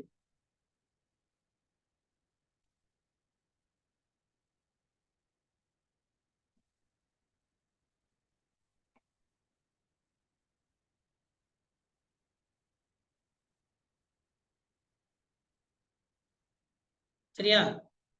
இப்ப பாருங்க, இது சைனா. பாருங்க, சைனாவுடையது எவ்வளவு பேர் விவசாயத்தை நம்பியிருக்கா? வெறும் 7.1% தான். தொழிற்சாலை எவ்வளவு? 38.3. அது நம்மளது எவ்வளவு? 28.3. அப்போ நம்ம விட 10% அதிகமா இருக்கான். அதனாலதான் மேட் இன் சைனான்னு பொருள் இருக்கு. இப்ப புரியுதா? மேட் இன் இந்தியா ஏன் வரமாட்டேங்குது? ஏன்னா தொழிற்சாலைகள் அவ்வளவு இல்ல. அவன் அங்க நிறைய தொழிற்சாலை வச்சிருக்கிறான். சர்வீஸ் எவ்வளவு? சர்வீஸ் 54.6. அதை விட நம்ம லீடிங்ல இருக்கான். அப்ப வளர்ந்த நாடுகள்ல விவசாயத்தை நம்பி இருக்கிறவங்க கம்மியா இருந்தாதான் வளர முடியும் அப்படின்னு தெரிய வருது இதுல. சரிதானே? ஆமா. ஜனத்தொகை எவ்வளவு? அவன் 140 கோடி. நம்மளது எவ்வளவு? 142 கோடி. அதான் தாண்டிட்டோம். இப்ப நம்ம முதல் இந்த உலகத்துல அதிக மக்கள் தொகை கொண்ட நாடு இந்தியா. சரியா? சரி, அப்போ இது உங்களுக்கு ஓரளவு புரிஞ்சிருக்கும்ல. இப்படி ஒவ்வொரு நாட்டுக்கும் வரும். அப்ப இதுதான் இப்போ நம்ம எப்படி ஐடி கார்டு மாதிரி என்ன பிளட் குரூப், என்ன பேரு, என்ன அட்ரஸ்ங்கிற மாதிரி ஒரு நாட்டினுடைய பொருளாதார ஐடி கார்டு தான் இதெல்லாம். நீங்க என்ன அடிச்சாலும் ஜனத்தொகை, GDP rank, GDP growth, GDP per கேபிட்டாக்கு ஒரு ரேங்க், அப்புறம் ஜிடிபி பை செக்டர். சரியா? ஒவ்வொரு துறையில இருந்து எவ்வளவு லாபம் நமக்கு கிடைக்குது அப்படின்றது இதெல்லாம் கணக்கு போட்டு சொன்னாதான் என்ன வரும். இது வரைக்கும் டிஎன்பிஎஸ்சி போகுது. இதுக்கு மேல இன்னும் இருக்கு, அதெல்லாம் நம்ம அடுத்தடுத்து பாத்துக்கலாம். ஜினி கோஎஃபிஷியன்ட்னா குரூப் 1ல படிக்கணும், மெயின்ஸ்ல தான் வருது. இதெல்லாம் தேவையில்லை. சரியா? நிறைய இருக்கு பாருங்க, இன்னும் நிறைய போயிட்டே இருக்கு. எக்ஸ்போர்ட் எவ்வளவு, ஏற்றுமதி எவ்வளோ, இறக்குமதி எவ்வளோ, எஃப்டிஏ எவ்வளோ, கரண்ட் அக்கௌண்ட் எவ்வளோ, கடன் எவ்வளோ, இங்க பாருங்க இன்னும் இருக்கு நிறையா. இதெல்லாம் இப்போதைக்கு வேண்டாம். இப்ப கத்துக்கிட்ட வரைக்கும் இதெல்லாம் புரிஞ்சுல, ஒண்ணா போய்க்கலாம். சரியா? நம்மளுடைய தொழிற்சாலை தலைநகரம் இது, நிதி தலைநகரம், பினான்சியல் கேபிட்டல் மும்பை. சைனாக்கு என்ன? ஷாங்காய். சைனாவுடைய தொழில் தலைநகரம் ஷாங்காய். கரன்சி பாத்தீங்களா? என்ன கரன்சி? ரென்மின்பி. சொன்னா யாரு இது? சொட்டத்துல தாத்தா யாரு? நமக்கு மொட்டத்துல தாத்தா, இவருக்கு சொட்டத்துல தாத்தா. இது யாரு? இதுதான் மாவு. மாவுன்னு எழுதிருக்காதீங்க, மாவு. சரி, தமிழ்ல மாவோ, சரியா? தமிழ்ல வேணா மாவோன்னு எழுதுங்க, மாவோ. நீங்க கூட இந்த மாவோயிஸ்ட் தீவிரவாதிங்க அப்படி சொல்லுவாங்கல்ல, கேள்விப்பட்டிருக்கீங்களா? மாவோயிஸ்ட், மாவோ, சரியா? மாவோ, இங்கிலீஷ்ல MAO, மாவோ. இவர் முக்கியமான ஒரு சீன அதிபர். இவருடைய காலகட்டத்தில் தான் பெரிய மாற்றம் நடந்ததுனால அவருடைய இதை வந்து அங்க வச்சிருக்காங்க. ஆனா சில பேர் அவரை முட்டாளும்பாங்க, அது வேற விஷயம். அதை பத்தி பிறகு டைம் இருந்தா பார்க்கலாம். என்ன பண்ணாருன்னா, ஒண்ணு இல்ல, கிளி இருக்குல்ல, கிளி, குருவி, சரியா? குருவி வந்து என்ன பண்ணும்னா, இந்த அரிசி நெல் கதிர்களை வந்து சாப்பிட்டு போயிருது. என்ன பண்ணுச்சா? அரிசி வந்து நெற்கதிர்கள் இருக்குல்ல, அது வந்து குருவி, கிளி எல்லாம் சாப்பிடுது, அதனால விவசாயிகள் பாதிக்கப்படுறாங்கன்னு சொன்ன உடனே என்ன பண்றோம்னா, சைனால இருக்கிற எல்லா குருவியும் சுட்டு கொண்டுடுங்க அப்படின்னு ஆர்டர் பண்ணிட்டாராம். சரி, அதுக்குன்னு சொன்ன மாதிரி எல்லாருமே என்ன பண்ணிட்டாங்கன்னா, குருவி எல்லாம் சுட்டு கொண்டுட்டாங்களா. அப்ப பிரச்சனை முடிஞ்சுல அப்படின்னு சொல்லிட்டு வெயிட் பண்ண உடனே பிரச்சனை முடிஞ்சு தானே. நீங்க சொல்றத பார்க்கும்போது முடியாத மாதிரில சார் இருக்கு அப்படின்றீங்களா? என்னாச்சுன்னா, அதுக்கப்புறம் என்ன ஆச்சுன்னா, வெட்டுக்கிளியோடைய தொல்லை அதிகமாயிருச்சு. புரியுதா நான் சொல்றது? அப்போ இது வந்து நம்ம ஏதோ ஒரு அரசர் இல்ல ஒரு அதிபர் முக்கியமான முடிவு எடுக்கிறதுக்கு முன்னாடி பல பேரை கூப்பிட்டு விசாரிக்கணும், சரியா? ஒரு 4 சயின்டிஸ்ட் கூட வச்சுக்கணும், சரியா? ஒரு 10 சயின்டிஸ்ட், 10 டாக்டரு, 2 இன்ஜினியரு, சரியா? அப்படின்னா எல்லாரும் கூட்டிக்கிட்டு ஒரு முடிவெடுத்து செய்யணும். அப்ப அதுக்கு தானே கமிட்டி, கமிஷன் எல்லாம் இருக்குது. நம்ம பாக்குல குருவியை சுட்டு கொண்டோம்னா பிரச்சனை முடிச்சு போயிருமா? ஆமா. பாம்பு அடிச்சோம்னா தவளை யார் அப்புறம் சாப்பிடுறது? தவளை அடிச்சோம்னா அப்புறம் பூச்சியை சாப்பிடுறது யாரு? உணவு வலைன்னு ஒண்ணு இருக்குல்ல, ஃபுட் வெப் அப்படின்னு ஒண்ணு இருக்குல்ல. உணவு சங்கிலின்னு ஒண்ணு இருக்கு, உணவு வலைன்னு ஒண்ணு இருக்கு. உணவு வலை தான் நல்லது, உணவு சங்கிலி நல்லது இல்லை, ஃபுட் வெப் தான் நல்லது, சரியா? ஓகே. அப்போ இதுதான் இங்க கொடுத்துருக்கான், இங்க பாத்தீங்கன்னா தெரியும். சரி, அப்புறம் தனியார் துறை, பொதுத்துறை, இதெல்லாம் பார்த்தாலே கண்டு புரியுங்கண்ணே. இதுல எதுவும் உங்களுக்கு டவுட் இருக்காது, படிச்சுக்கலாம், சரியா? பிரான்சைசினா என்ன?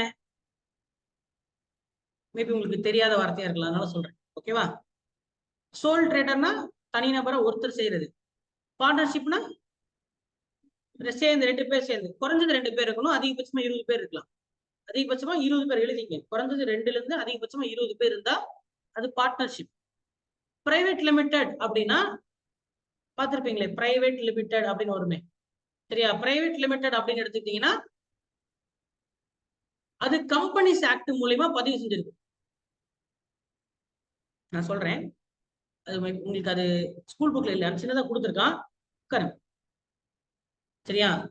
சோல் ட்ரேடர், இப்போ உதாரணத்துக்கு இப்போ அஜித் நாளைக்கு வந்து ஒரு கடையை போடுறாரு அப்படின்னா அவர் கவர்மெண்ட்ல பதிவு பண்ணணும், சரியா? பதிவு பண்றோம்னா MSME பதிவு பண்ணலாம், சரியா? எதுல பதிவு பண்ணலாம்? MSME. MSMEனா என்ன? MSMEனா குறு சிறு நடுத்தர தொழிற்சாலை சொல்லுவாங்க, சரியா?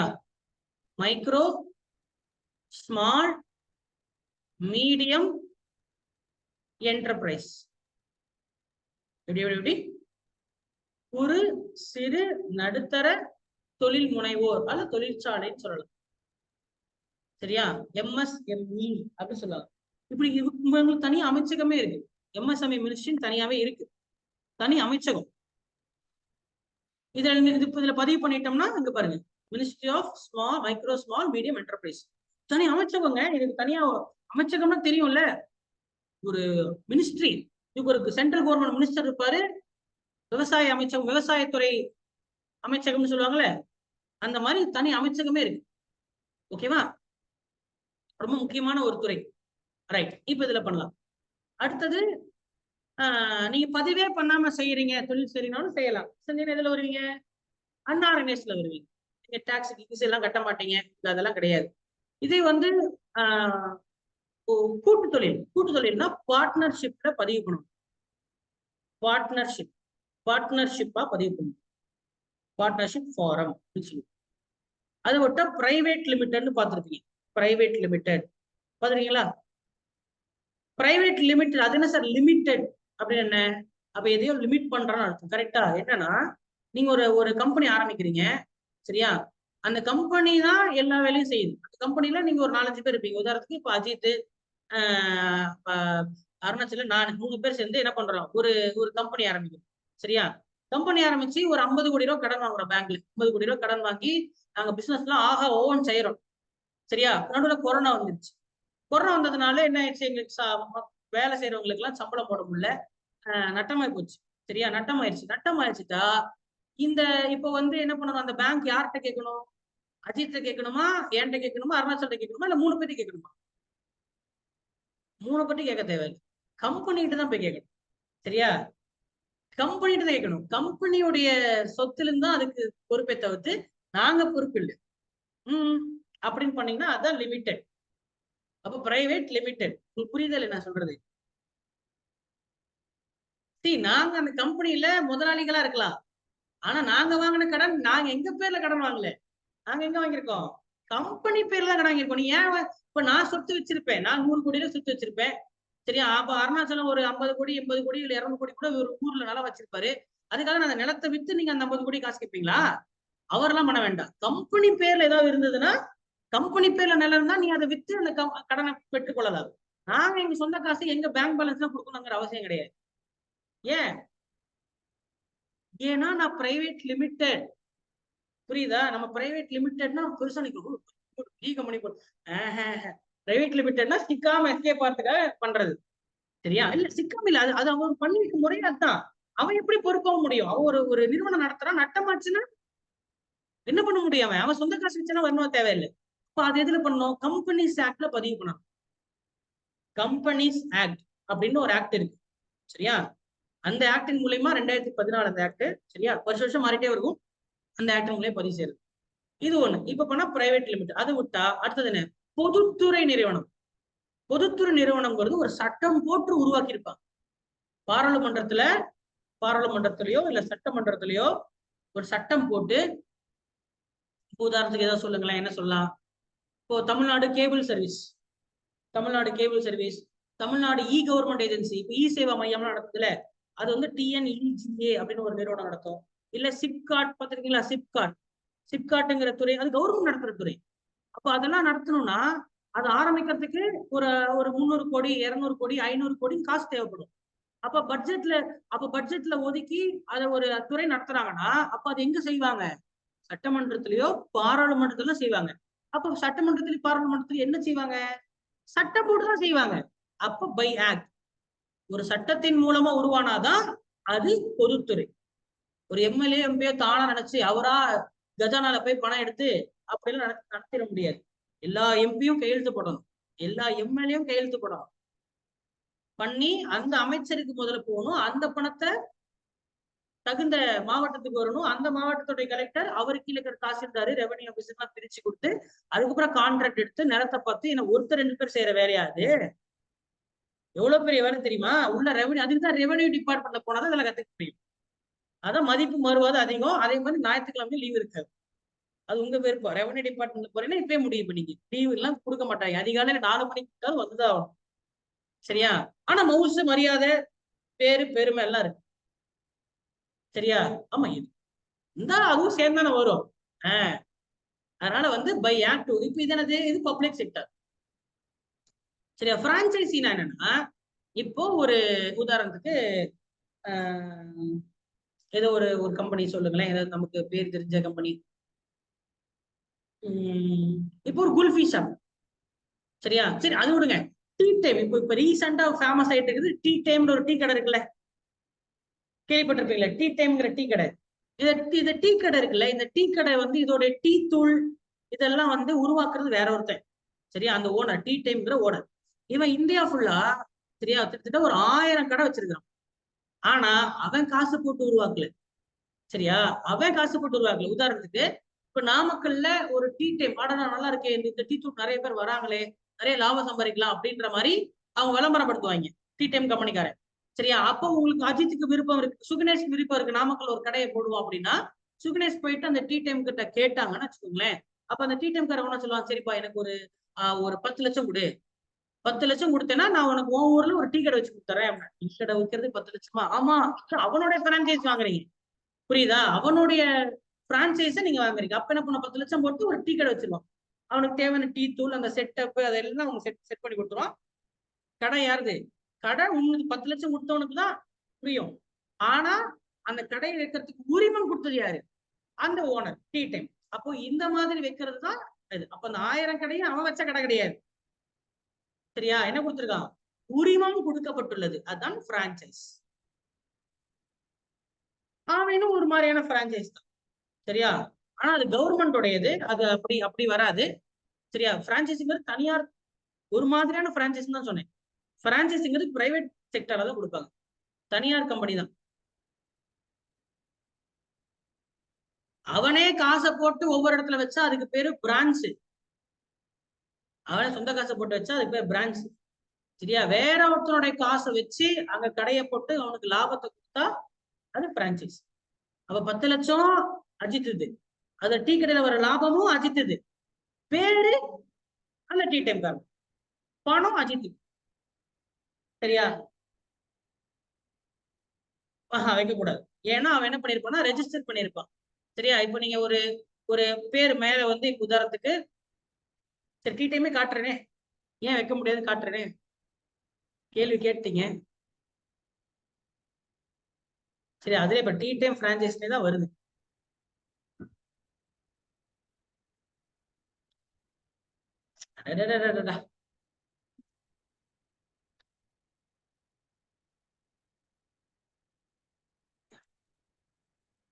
சரியா? இதுதான் டீ டைம் உடையது. இந்த இது இருக்கு இல்லையா, இதை அவன் ரெஜிஸ்டர் பண்ணிருப்பான், சரியா? ரெஜிஸ்டர் பண்ணி இதை வந்து ட்ரேட்மார்க்கா வச்சிருவான். ட்ரேட்மார்க் இந்த பேர்ல வேற யாராவது தொழில் பண்ணீங்கன்னா உங்க மேல கோர்ட்ல கேஸ் கொடுப்போம். அதான் பின்னாடி நீங்க பார்த்து டிஎம் அப்படின்னு இருக்கும், டிஎம்னு போட்டு சுத்தி இருக்கும், இல்லைன்னா ஆர்ன்னு போட்டு சுத்தி ஒண்ணு. எல்லா பேருக்கு பின்னாடி நீங்க பார்த்துருப்பீங்க. இந்த லோகோல வரல, நான் வேற ஏதோ லோகோ பார்க்கும்போது உங்களுக்கு காட்டுறேன் நான்.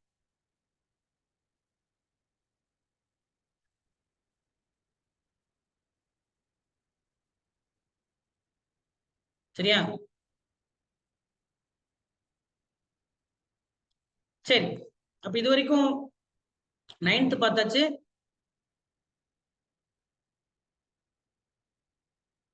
9th ஃபர்ஸ்ட் டைம் பார்த்துருக்கோம். ஓகே, இது பேசிக்கலி சும்மா ஒரு கதை தான், சும்மா படிச்சு பாருங்க. Iruvelpattu case study. Okay, 9th first time மட்டும் முடிச்சு. அடுத்த செகண்ட் டைம்ல மணி அண்ட் ட்ரேட் ஒரு லெசன் தான், இதுல 2 லெசன். இதை நம்ம 9th முடிச்சிடலாம் நெக்ஸ்ட் கிளாஸ். ஓகே, அப்பப்பே நம்ம டாபிக்கும் முடிச்சிடலாம், ஸ்கூல் புக்கும் சேர்ந்து முடிச்சோம்னா நமக்கு கம்ப்ளீட் ஆயிடும்.